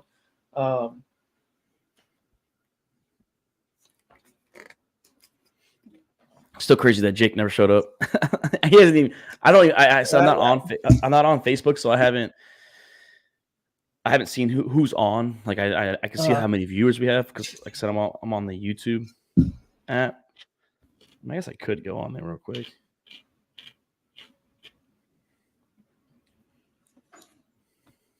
Yeah. Right now, Luka and Kyrie are having some issues putting the ball in the hole.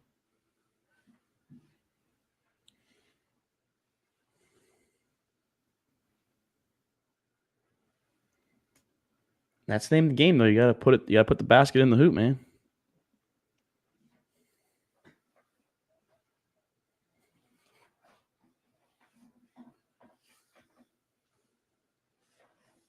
Yeah, Kyrie being aggressive on defense there. I mean, that's gonna get you a foul call if you're bumping your shoulder into his face.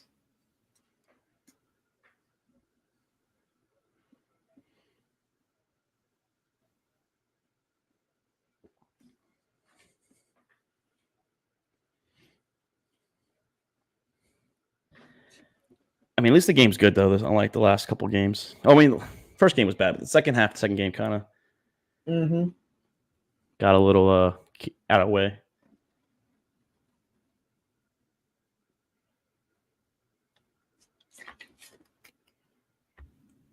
You know what? I don't think Luka's made a 3-point this game.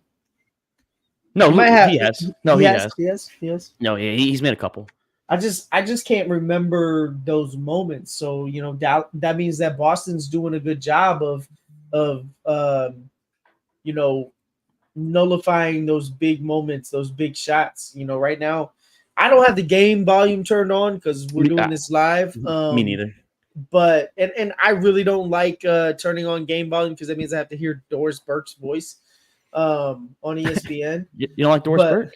Man, she's so annoying. She glazes all over fucking Jason Tatum too, even when he's playing bad. I can't stand it. But anyway, I can't really tell, but it does not look like the crowd is into it. And again, that was one of those key things, those key factors I talked about at the beginning of the game. Those other guys have to step up, make those shots, and get the crowd going. And right now, I don't think that's happening. Shout out to you, Sean Bourne. Thanks for paying attention. to the show tonight. Got any topics you want to talk about, Sean Bourne? Yeah, Brandon, shoot us out there, man. What you want to talk about?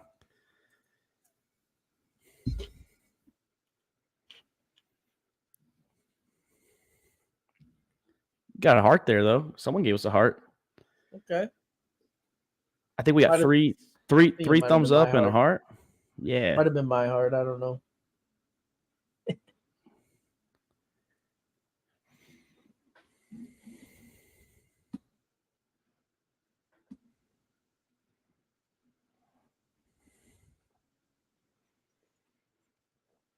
Man, no, it's a pretty good game though, man. Like I said, it is. Commercial break. It sucks these commercial breaks happen though. That's where the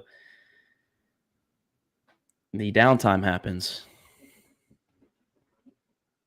Was it? I forgot. I didn't see the score when they pulled out though. So Boston's up 6 with 3:50 left in the third. It's just a little over 15, almost less than 16 minutes left in the game. So Dallas has to come out. I think they have to come out, at least finish strong or come out strong in the fourth. Yeah, like I said earlier, I think that this is an opportunity for it to be a tale of two halves. Dallas went up early in the first and kind of owned the first, and then Boston came back at the end, closed it out. Tightly contested second quarter. Third quarter, the Celtics come out, get up into a double-digit lead, and can the Mavericks now flip the tables and do the same thing and keep this game tight going into the fourth quarter? If you go into the fourth quarter and it's a 2-point, 2-point game either way, up or down, I think that their crowd's going to be into it. I think that this team is going to be able to feed off of that. And you've really got to get Kyrie going. You got to get him. He has to be the guy that makes the moments because obviously it looks like Luka doesn't have it tonight.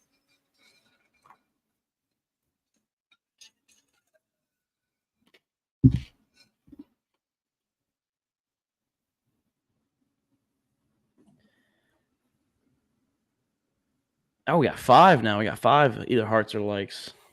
Okay. That's what I'm talking about. Somebody tell me, what is your favorite freaking fast food or just food place to eat at, man? I want to know because I'm about to freaking deploy and I'm going to be missing all of it.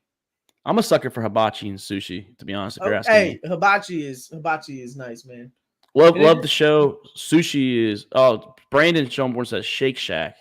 I've never had it actually. Never had Shake Shack. Okay, I've never had that one either. But I do like places like Freddy's. Freddy's is a really good shake and burgers place. Culver's is another one. Yeah, had that one. Hell yeah, Brandon, where you going? Well, don't put that on social media. We got OPSEC. So me and him have talked. We've talked. Yeah, he was out with me at my last base. Freddy's a close. I never had Freddy's, man. Is a close second, man. Hey, Freddy's. In my opinion, Freddy's has the best fries in the entire industry. Where's it? I love straight fries. Is that at Fort Leonard Wood? Yeah, it's at Leonard Wood. But okay, then it's kind of just Midwest in a couple places. But yeah, it's at Leonard Wood. I don't remember how good I had it once. Because it was one of those nights we got food off the base, off post, whatever, Army base, so off post. Yeah, because you little Air Force assholes got to go off base and at night and do whatever the hell you wanted. You guys were living in your own apartments and shit.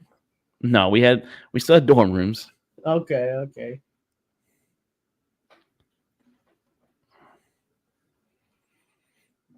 No, man, can't wait to get you back though. Whenever you do get back, we can't wait. Oh, of course, man. I'm excited for it, man. Oh shit, we're going to the same place? No, he's asking. I don't think you are, Brandon. Okay. I don't think you are. He's Army. He's going to a different location. Yeah. But I might see you because I'm basically going to be going to pretty much a lot of places. So yeah, it looks like Boston was able to turn the tide here and keep this lead. We get into that 2 minutes. Dallas is going to have to turn something on. I don't like this Tim Hardaway ISO move here. I don't like that play. You brought Tim Hardaway in and to try to generate some offense, and he's just missed every shot. So, why are you going to Tim Hardaway when, I know you need to get Luka some minutes, but Kyrie's on the floor. Why is the ball not even touching Kyrie? This is not looking great. It's a 13-point game now. You got 2 minutes left in the third. Dallas has really got to start finding some offense. Earlier in the game, they were getting easy buckets at the basket. They were coming inside of the paint. They made it an effort to really get down there, and they've got to stop kicking it back out. Even if you get bailed out, like right now, they just got bailed out by a 3 from Kyrie, and maybe it's a 2. I don't know. They're looking at it. Yeah, it was a 2. They call that a 2? Yeah, they called it a 2. So you gotta stop kicking it out, man, and really, when the ball gets inside of the paint, I'm not seeing any movement of guys trying to get down low to try to get those offensive rebounds. Just go up with it. Tatum's on the bench right now, and he's obviously the leading scorer for Boston, and he's having a good time on the bench too. It's a moment, man, and Dallas we're under 2 minutes now, and Dallas has really got to find a way to close the gap here as we go into the Derek White's on the line, so Dallas has got to find a way to close the gap here. I mean, it's a 12-point game now, and Derek White's got another free throw coming up, so it's not looking good for him right now. If they go down 3-0, this series is over.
All right, there you go. PJ Washington, get you a 3. Close this gap. Get it to 5. If you can close this quarter and get it to 5, then it's still a game that's in reach, man. But because Boston or Dallas was up 2. Yep. And so and big, now,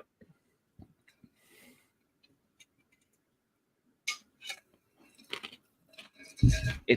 I'm telling you, man, like, God, that wasn't even necessary off the glass like that. Yep.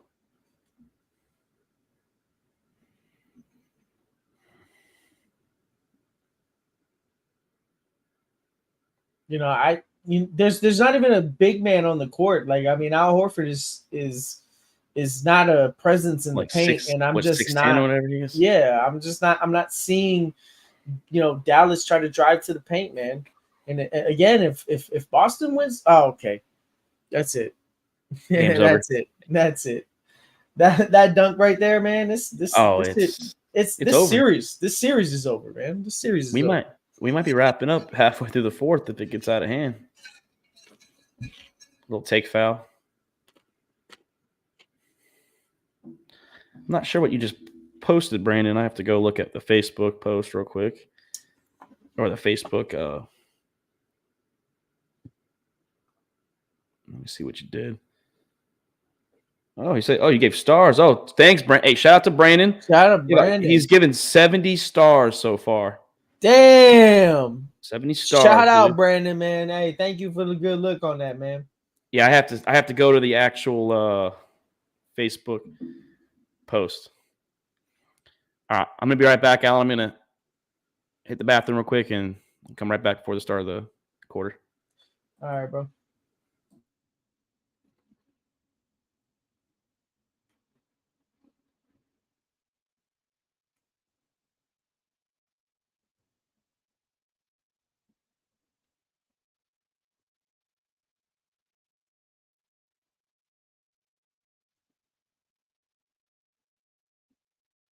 Shout out to Will Smith and Martin Lawrence, man. They're still doing it. They're still killing the box office. They're still making great movies together, man.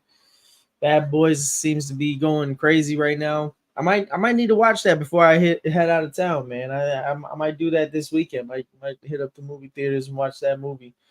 A lot of good talk coming from that movie. So excited to see it. I'm a big fan of the Bad Boys series, so hopefully it's a good one.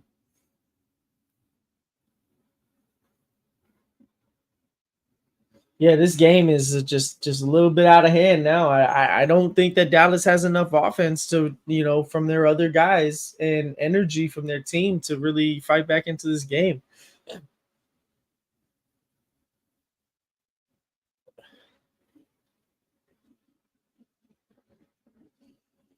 Shout out to your boy Jake.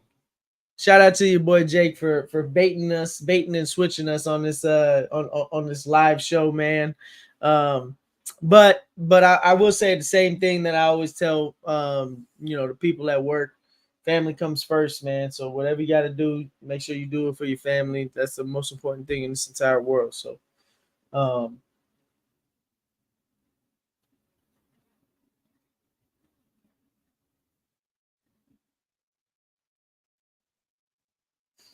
I really want to know who all gets suckered into these TV shows, because like every network has new TV shows that come out. Every network has these long time running shows, and I just want to know who gets suckered in this shit, because I don't even have time for any of it. I don't understand how people have time to sit down and watch TV that long. I mean, here I am talking about that while I'm watching an NBA game, but at the same time, I'm just like getting invested in TV shows, and then they get cut off after 1 year, and then next thing you got to find a whole new show or whatever. I can't really do that. I mean, I guess that's probably the reason for streaming services and the amount of product that comes out on that. But I don't know, man. I can't get into these TV shows, especially if it's a TV show on like a major network like Fox, ABC, CBS. I can't even get into them.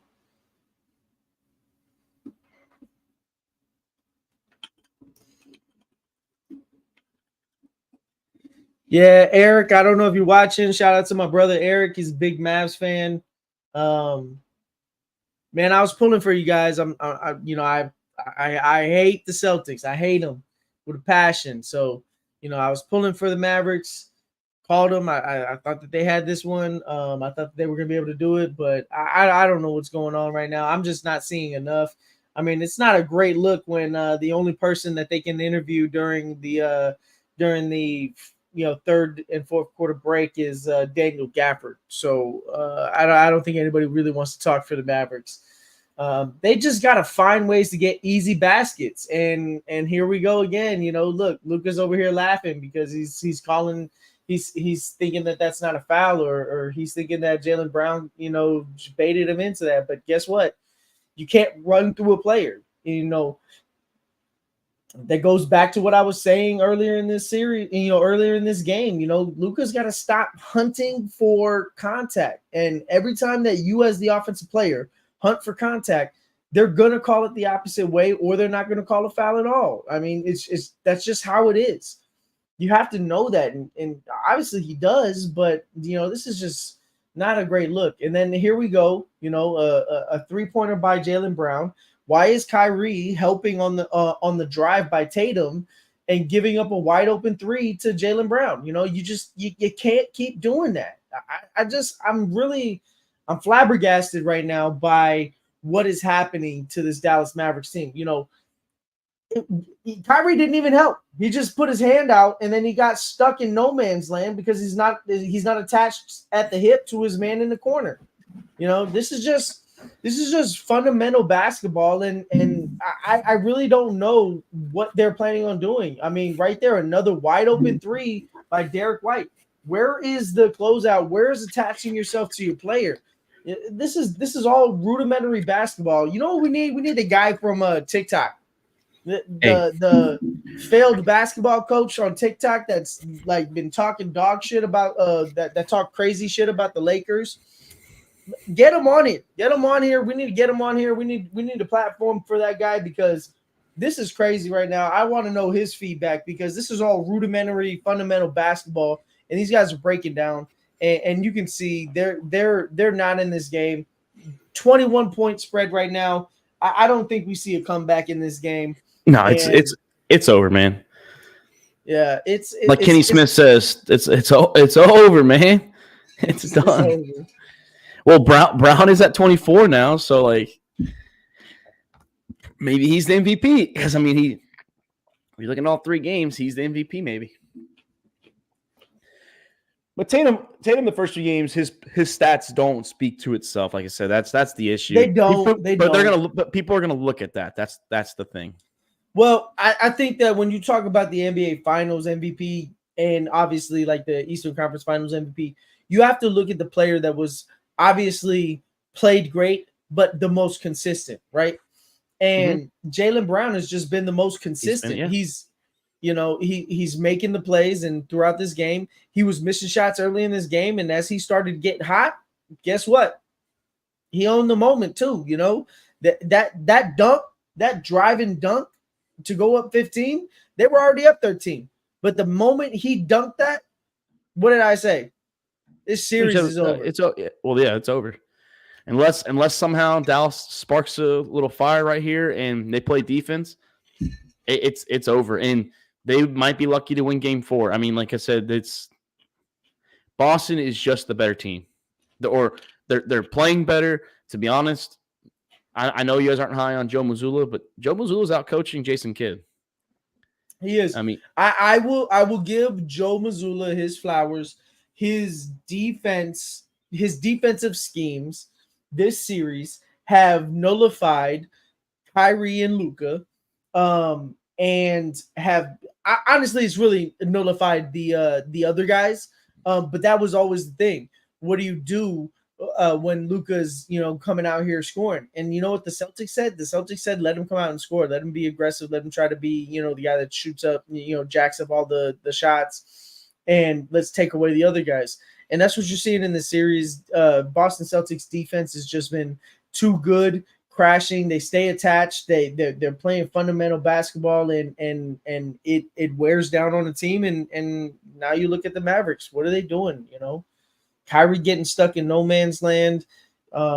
Luka's got multiple plays where he just looks like he's getting blown by. He's looking like a cone out there. And it's not looking great, man. And sorry, Eric, man. I really wished he's been quiet on the Discord.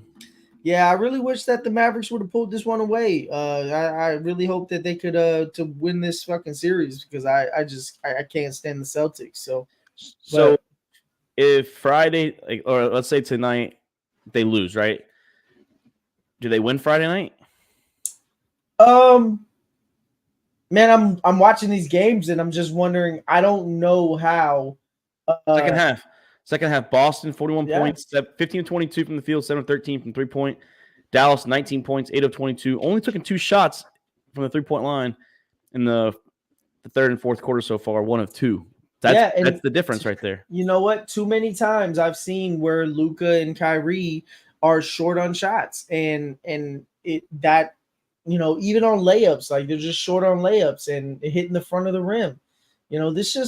This Boston Celtics defense is wearing down this team, and Peyton Pritchard just made freaking Kyrie step crazy for no reason. Like Peyton Pritchard is not that good.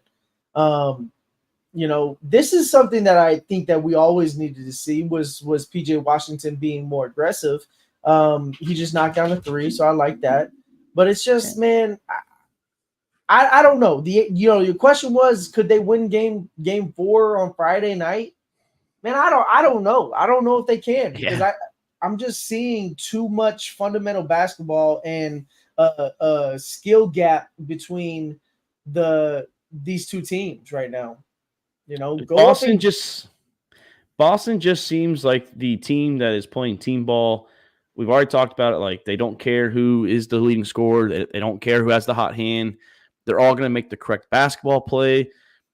It's just the chemistry for Boston. I know it's the first year with Holiday, but it's clicked since day one. It seems. I mean, obviously, all year it's clicked.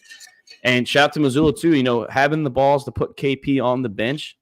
I get it. Game one, you put him on the bench, but put him on the bench game two as well. You know, you stuck with what, you know, like kind of what the Warriors did. I mean, I know it's a little different reason, but they put Iggy in the starting lineup when they first beat LeBron. Yeah. You know, that was so-called the game changer moment. But no, having the balls to put KP on the bench, that says something. You know. Yeah. And like you said, the schemes are there offensively and defensively. It's not like I didn't say offensively, but I will say this. That the Boston Celtics have had the better ball movement. They've played better on the offensive side.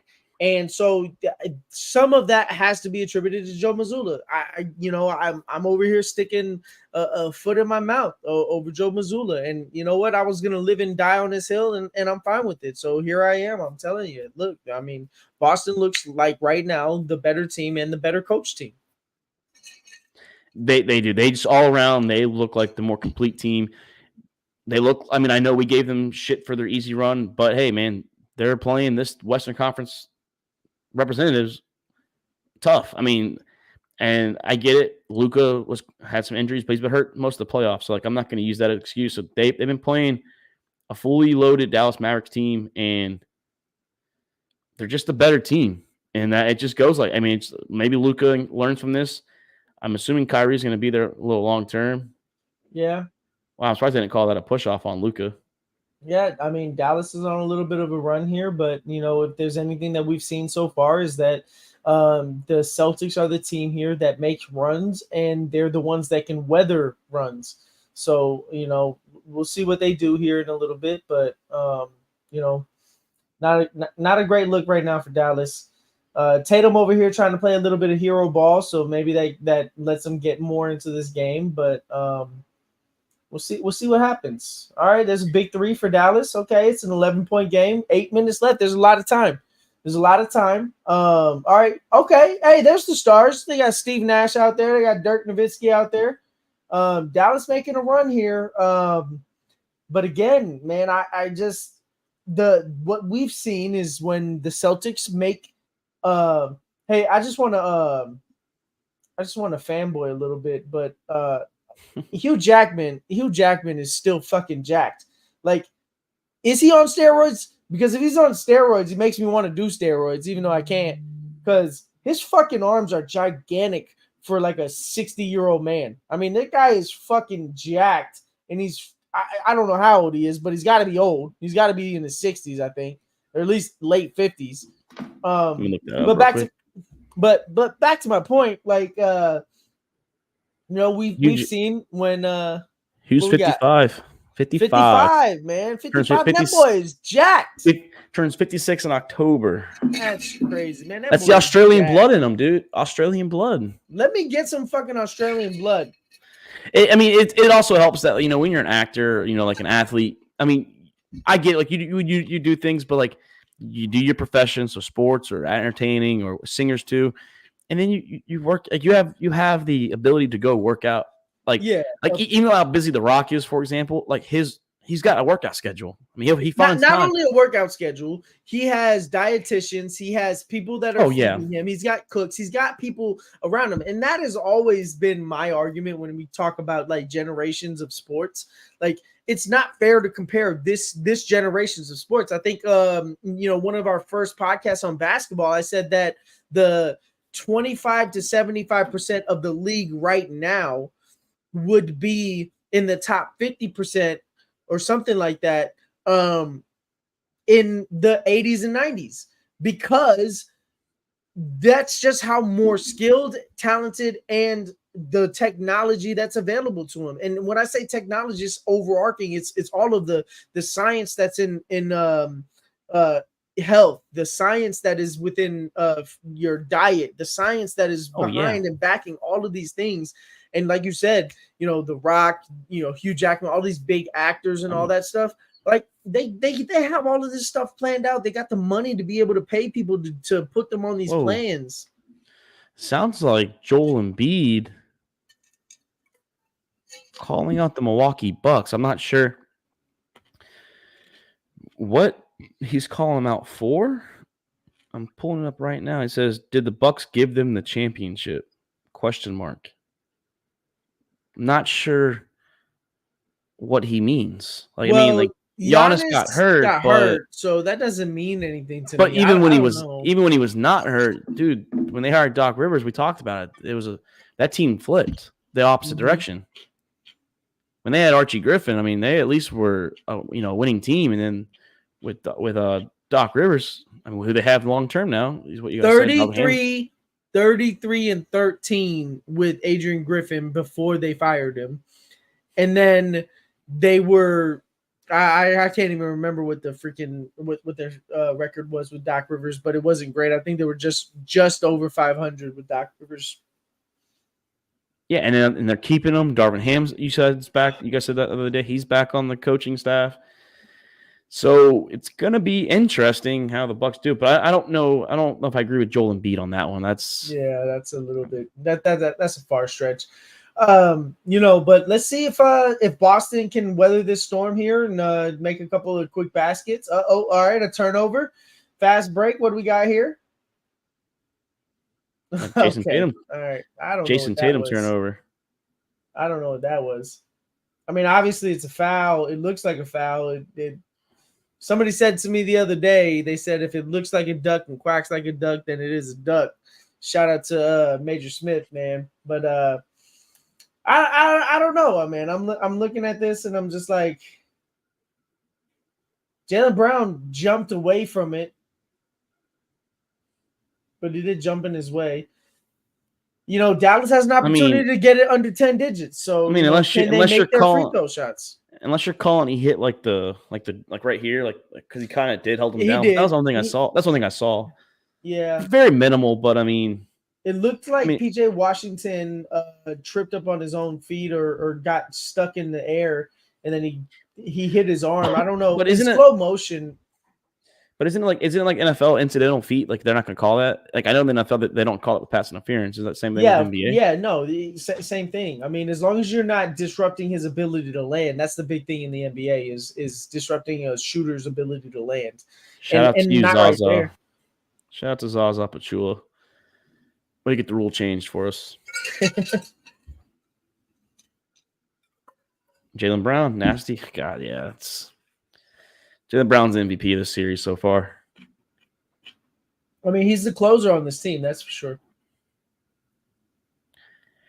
He's 10 of 18. I mean, he's about to have a double-double if he gets one more assist. So, I mean.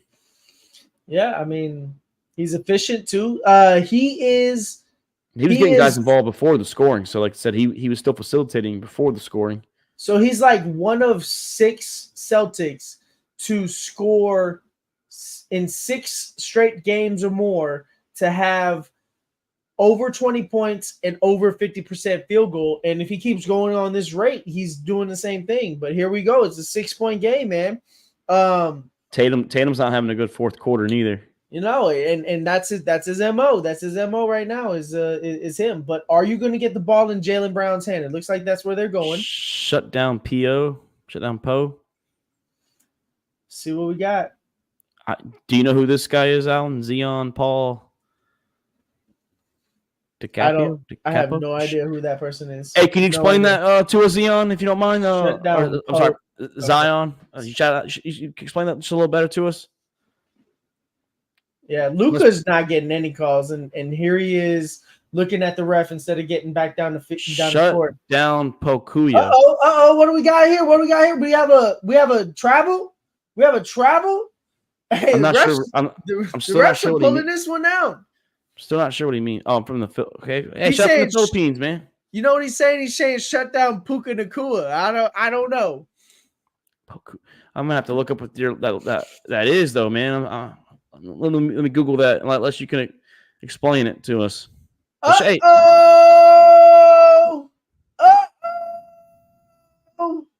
What do we have here? Here we go with the instant reaction. This is why I love live. This is the best part. Kua is used as to address an older male relative or friend. It pretty much means brother. Is that what you mean? I'm not sure what you Maybe mean, saying man. shut down Luca. I don't know. I mean, they're But Kyrie just got fouled on a 3. Has the opportunity. Has the opportunity. Cut it to 3 points. 6 minutes left. Got to knock down these free throws, man. That was the big difference in game 2. They got to do it. And they can't waste this game from Kyrie Irving. This is the game Kyrie we've been asking for. These Dallas Mavericks, someone, even Luka's got. No, exactly. It's okay. It's okay, Zon. I mean, we understand. I Googled it. I'm hoping that's what you mean. You're saying everything else, where we can understand it. Maybe it's just that one little word or 2 words, whatever you're trying to say. We're just not catching it, man. But thanks for tuning in. Thanks for listening, man. Of course, man. Hey, let me ask you this though, Zion. Who are you going for in this game? Are you going for the Celtics or the Mavericks? Damn, Kyrie about to have 29 points. He says, "Want to play one?" He's calling you out. Hey, I'm not a baller. That's all. Hey, that's all. Hey, I'll play you one-on-one. I'll play you one-on-one. Let's go. Hey, he wants Dallas to win. Hey, good guy right there, man. That's who we want too. Okay. Yeah, that's Mavericks 22 run the last 5 minutes plus. So. And another turnover by Boston. It's a 3-point game. That time by Jaylen. That time by Jaylen Brown. The closer. That's going to be short. Anytime that you go back up for a free throw, for a pump fake like that, when you hesitate like that, you see PJ Washington. Yeah, they didn't call that either. But PJ Washington cannot hesitate in that moment. He hesitated, pump faked, and then that's why he missed that 3. If he knocks down that 3 in this tie game, like the entire stadium is blowing up. Like it's gonna go insane. Show me your mewing. I don't know what mewing. I don't know. But I'll tell you what though. I'll show you my jumper and I'll knock it down on you. I'll tell you that much. Hey man, we got fans from the mewing is a form of it's like Riz. This says right here, mewing is a form of oral prostitute or posture training. Oral posture training? Okay. Hey, unless it means something different, and I don't know what he's saying. He's saying that it's Riz. He's saying it's like Riz, like being able to talk some game or something like that. So hey, you got to remember we're old heads over here. All right, I'm 35. How old are you, Mark? I turned 30. I'll turn 30 in January. There you go. So we some old heads, man. We don't talk with Riz. And yeah, I don't know any slang. I'm in trouble. Like when my daughter gets older and that her generation starts talking their little fucking language and all that, I'm gonna be so lost. I'm gonna be so gone. But no, yeah, Kyrie's got 31 points. Are you a king? He's talking to you, Alan. That's so sweet of you. I appreciate it.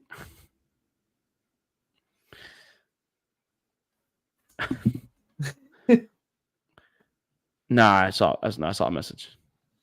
Yeah. No, man. I mean, Dallas has the opportunity right here. If they they don't have to hit a 3, but they've got to get points.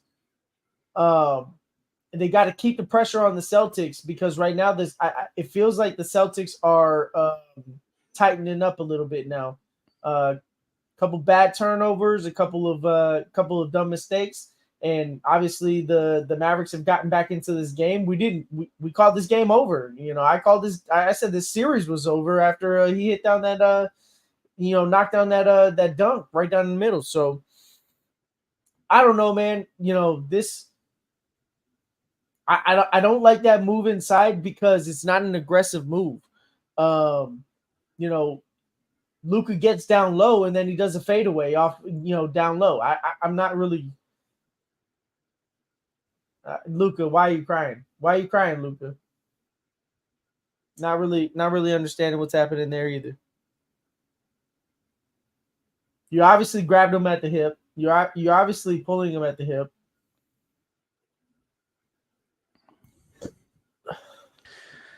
All right. Well, yeah, I'm not from Earth. I'm from Atlantis, bro. Also, Hannah's. I'm gonna step away for a minute after I stop getting hit on over here by Hey man. Zion. Hey, But man. hey, we still appreciate we appreciate your support all the way from the Philippines, bro. We appreciate it, bro. And glad we're going for the same team on here. I hate the Celtics. Hate them. Lakers fan. Yeah, no, yeah. Kyrie's he's on a run right now. Hopefully we can get some more wins out of this. Yeah, 40 people. Hey, yeah, Jake, why don't you hop on for the last couple minutes, man? Come on, get in here. You know, you said you guys were at Chick-fil-A. I don't know how long Chick-fil-A stays open out back down there in the old Sunshine State. Get your ass in here. 50. Hey, no, Zion. Hey, 50 degrees ain't nothing, man. Florida and South Carolina and all that, like the Southeast in general, man. It's like 90 degrees during the summer. So, I mean, maybe 50 degrees is hot there. I don't do Roblox. I don't know about Alan. No, no Roblox for me. But yeah, Jake, hop on in here, man. We'd like to talk to you for a couple minutes, man. We want to hear from you. See how your night was. See how church was. We want to talk about Jesus tonight. The last couple minutes. Get your ass in here. But no, yeah, it's we want to see this. We want to see the Mavericks win. We want to see 7 games. We want to get more basketball in us. Yeah, maybe it is 1,000 degrees, but yeah, it's a 3-point game with 4.5 left in the game. Dallas is on a little run in the fourth quarter. Sucks they had a bad third quarter. Al Horford missed a pretty good open 3. Dallas got the momentum out here, boys. I know Allen's out there. He's getting something to drink. He'll be back in a minute, but Kyrie missed it off the glass. So it looks like he was trying to score quick. I mean, they still have plenty of time. I'm not sure what they call a block foul on Luka. I'm not sure why they're still trying. I mean, oh, Luka's pissed. Luka is pissed right now.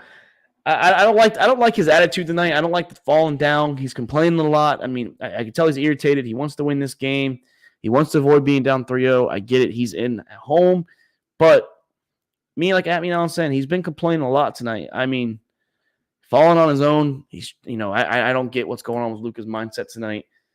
Probably just flustered. That's all. But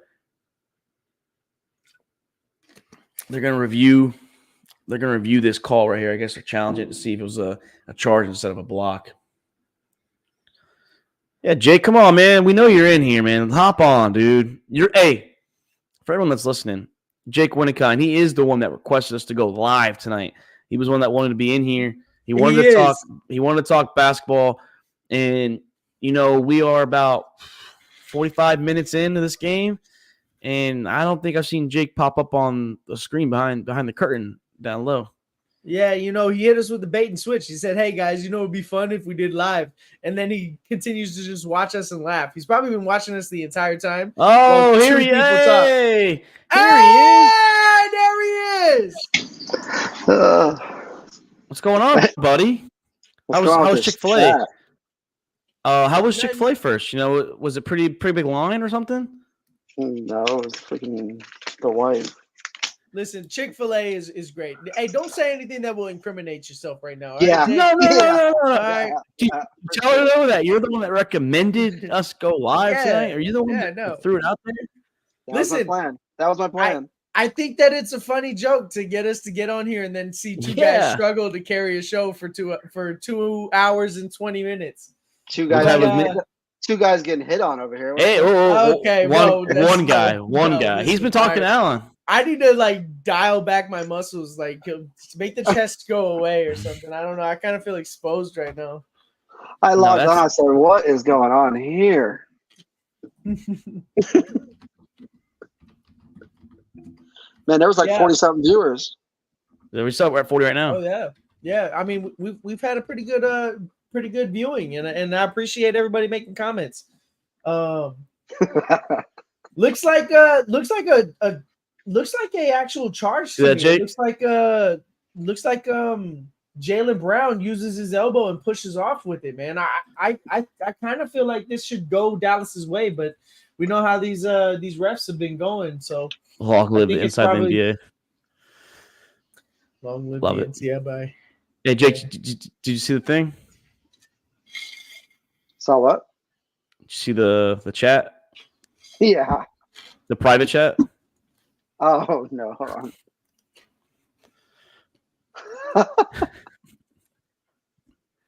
That's not even fair because I can't even see the private chat either. Oh wait, no, Jake just saw it. never mind. Stop it. Nah, it's a good game. What though, do they man. call? What do they call? I'm trying to get it on. Mavericks can't coach hear it. call upheld. So they're still calling it a blocking foul by Luka. So how many? No, yeah. Get the fuck out of here. Luka just fouled out. Oh, yeah, it's over. Then the game's over. God damn. First time in playoff career. Hey, oh, dude, he's got triple sixes next to his name. 6 rebounds, 6 fouls. That's crazy, man. To foul him out in that situation when it obviously, to me, that obviously looked like a charging foul. Say it, Alan. Say what you said at the end of the game, too. You need Kyrie. It's rigged. NBA wants Boston to win. Listen, I don't think I said that specifically, but I definitely. Hey, you want me to pull that up? Because you definitely said it. Pull it up. No, but what I'm saying, like these calls have been going the Celtics way every single game. And we saw it earlier in this game. You know, Kyrie's really going to have to pull something out of his bag. The problem is when Luka's been off the court, this team has not looked good. So, man, this is really tough for them to come back. If they win this game, with Luka being on the bench for basically 4 minutes, oh my God, that'd be crazy. Hey, you ready? You ready for it? Well, let's hear it. I'm during the game. I'm at the game right now. I gotta scroll because you said it in the middle of the game, not at the end. Or actually, you said at the beginning of the game. Where is it at? Damn, you talked a lot that day. Oh my God. This thing's way behind. Here we go. Another one. Are they fucking kidding? They want them to win, dude. Another one. Here we go. This is disgusting how bad the NBA and refs are trying to make Boston win. That was at 8:28 p.m. June 9th.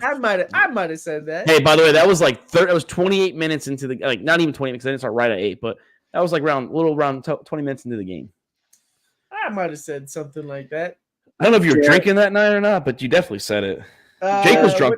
Jake was drunk that night. That was Sunday night. Jake was drunk. Sunday night? Oh, no, I was definitely not drinking because I had gotten way drunk Saturday night. Yeah, because that's when you posted the picture, I think the next morning of Kobe's doesn't have any weaknesses, but the 3-point shooting is the same as Michael Jordan's. Derek White dagger. So Jason had a good first 3 quarters, Jake. Who did? Tatum had a good first 3 quarters. He did. He's not looked good in this fourth quarter. That's the reason why they're back in this game. But man, and Brown's had a good fourth quarter. So Brown is the MVP right now. That's just, definitely. In my opinion, he's definitely MVP.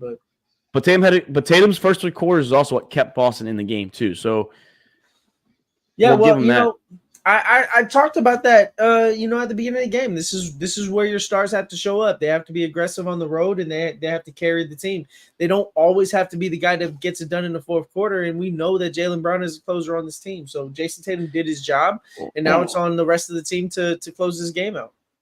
It also helps that I leaked our chat to Jason Tatum to inspire him a little bit, and so this is what Jake Winnikine's saying. Oh yeah, you did.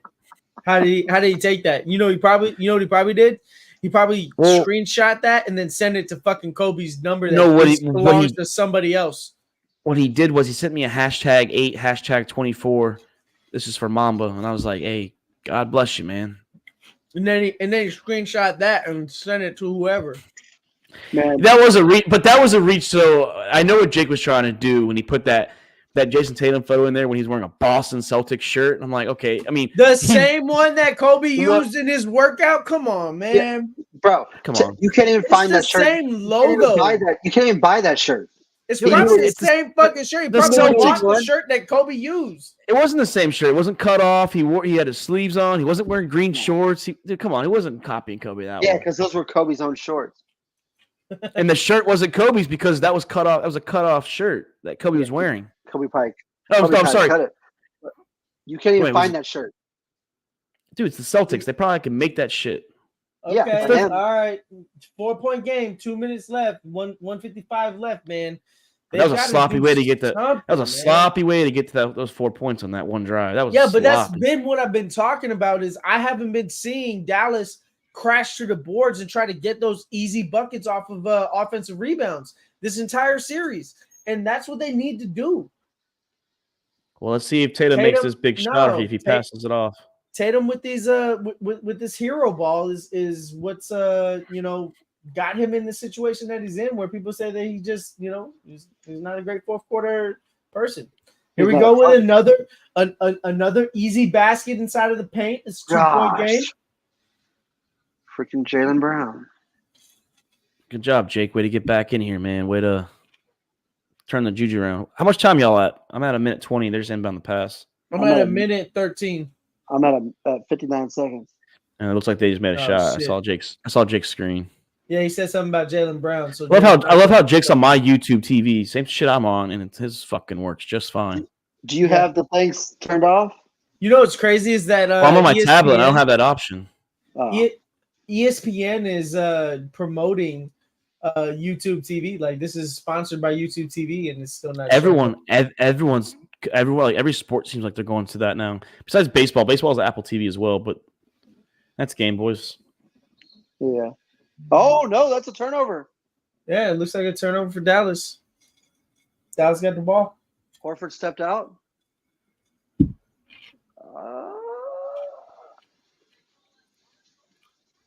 Luka, shut up, dude. Like, Luka bothered me all night. Like, it was the complaining. It was the he really did. He bothered me all night, and I don't like how he was searching for contact all night, and then when he didn't get the call, he just cried the whole time, man. I'm not. Dallas is done. So is it sweep or is it they go back to Boston for Game 5? It's over. Yeah, I get that, but does Boston win on their court or do they win it on? Man, they're winning on their court. If Dallas couldn't win this game tonight, they're not winning the next game. It's over. Yeah, this was a must-win game tonight. Oh yeah. You have to. I mean, you go down. I felt like both games in Dallas were like they had to win both games. There's no way. Yeah. If it was 3-1, I didn't see them coming back. 3-2 maybe, but not 3-1. No Porzingis. You got a playoff game at home. You had no business losing this game. Damn, Porzingis didn't even get to play in Dallas after all the little hype about Kyrie playing Boston and KP coming back to Dallas. I mean, he didn't even get to play in Dallas. Don't even need him. Game 1, they needed him. Yeah, for sure. Yeah. Looked like Chris Bosh out there, you know? Oh, gosh. Tell Zion over here you want to be friends. That's Alan's friend. Yeah, my mom told me not to friend. Alan does play Roblox. Alan does play Roblox. I don't play Roblox. What is that? Mark. What even is Roblox? Yeah, I didn't see my name on there. It is the very last one. No, it doesn't. It says, can we be friends? No. It says, hey, Mark, want to be friends? No, mine just says, can we be friends? At 10:46? Yeah. I don't have that one. I have this one. See, look, it's on the screen. There he is. How'd you put it on the screen? I could turn on all comments if I want to. Yeah, mine has 2 more chats under that one. I don't have it, unless it got banned somehow. I'm gonna go on the Facebook. I haven't seen it. It says, hey, Mark, want to be friends? Yeah, I don't. Oh, I see right here. Oh, no, I see. It says, I don't see that actually. It says, nice dog. He's calling out your dog. Buddy Lila. I don't see my name. I'm trying to send it in the Discord. What happened? Did my comments just stop? Yeah, I see nice dog all the way down to JD or to A. Because you is so rich. This phone, I don't know what he's talking about, dude. I don't have friends, Zion. I got family. Vin Diesel taught me that one. Who needs oxygen? What'd you post it on? The basketball thing. Yeah, I don't know how that one got removed. Someone must be like monitoring chats. It's not me. Again, here we go. Tim Hardaway Jr. shooting shots when he hasn't made a Yes. shot the entire series. Sorry, Zion. Jake's looking for friends, though. He saw your comments and he hopped on. Yeah. Good. Hey, what did he get you in for like 7-8 minutes, dude? Mm-hmm. 7-8 minutes, dude.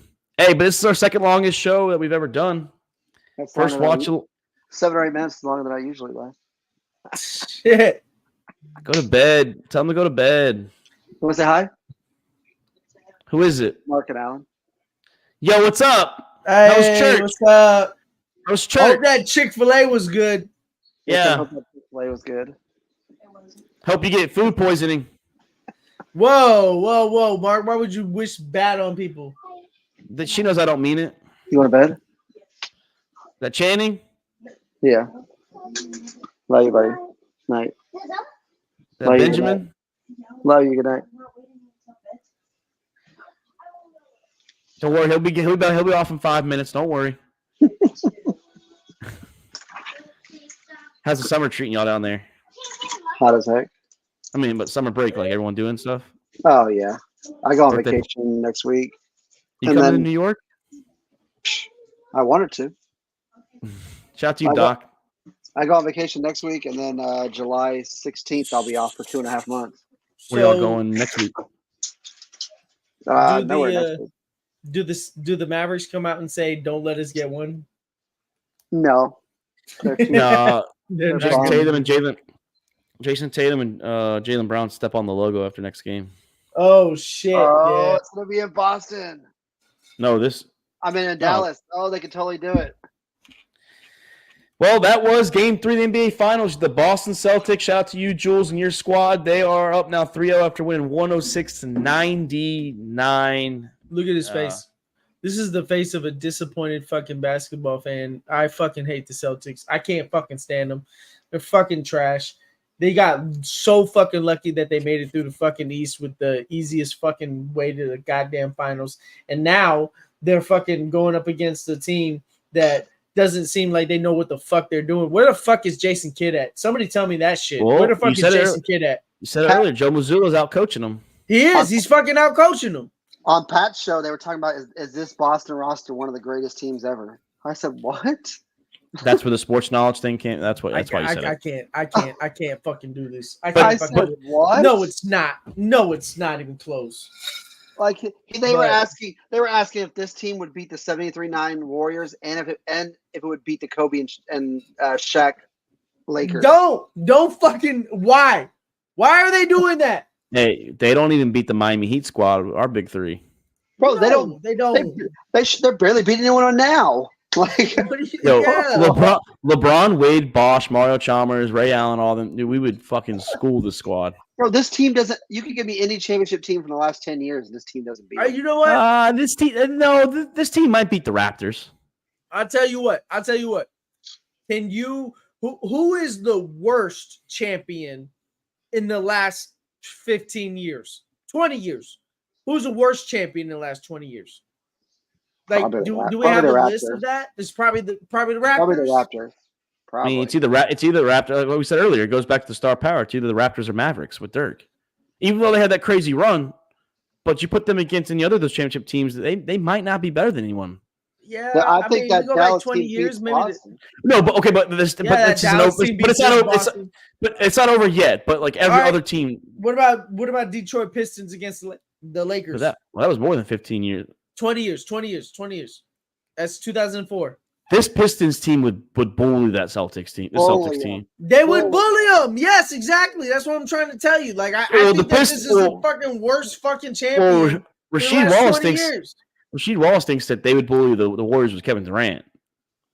Now, No, you know what I would say about this? You know what I say about this is a lot of people are sitting here talking about who would guard Kevin Durant. Did everybody forget about who fucking Torian Prince was? Or not Torian Prince, Tayshaun Prince?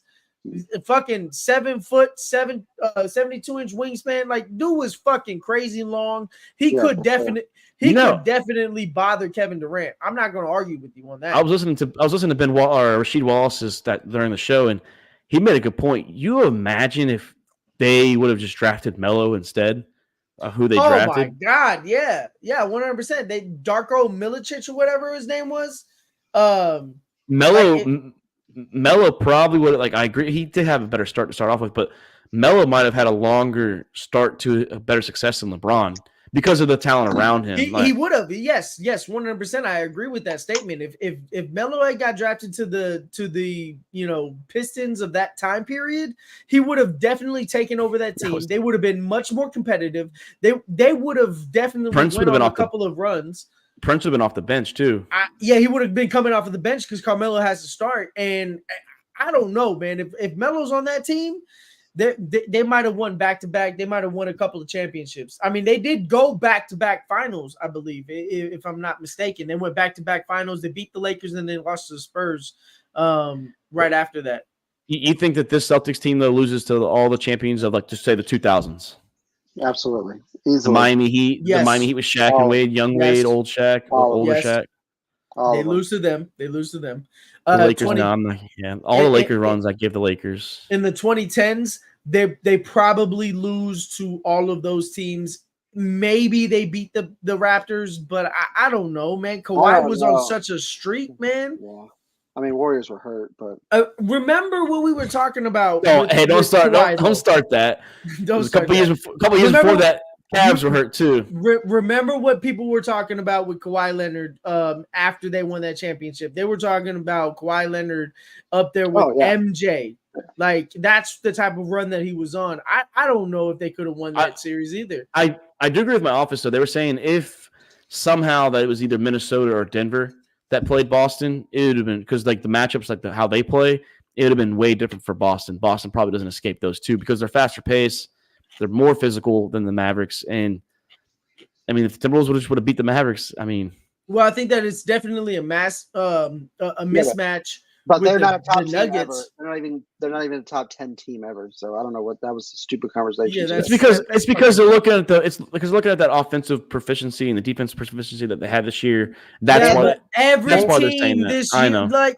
I know. Every team this year has one of the best offensive proficiencies and defensive proficiencies because of the way that the league runs. I know. Yeah. That's why they're also entertained because one of their guys on the show is a Boston guy.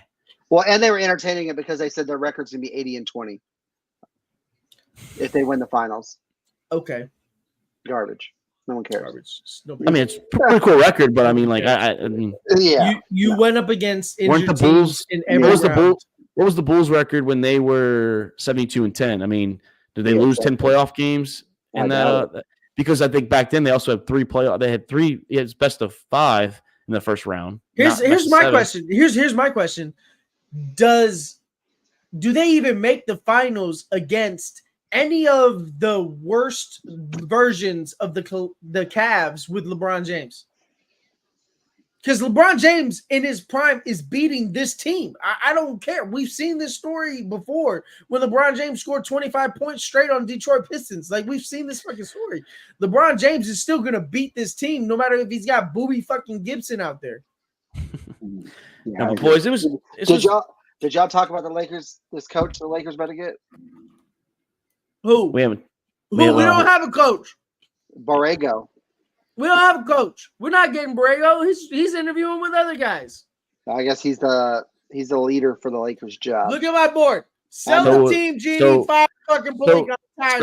So was Dan Hurley and JJ. They were favorites last week, and I guess they don't want JJ. No, they say that JJ doesn't want them. JJ is tired of him. He got put on the back burner. He doesn't want to loves JJ even more now. He doesn't want to be put on that team. He doesn't want let me give his podcast some views. He deserves it.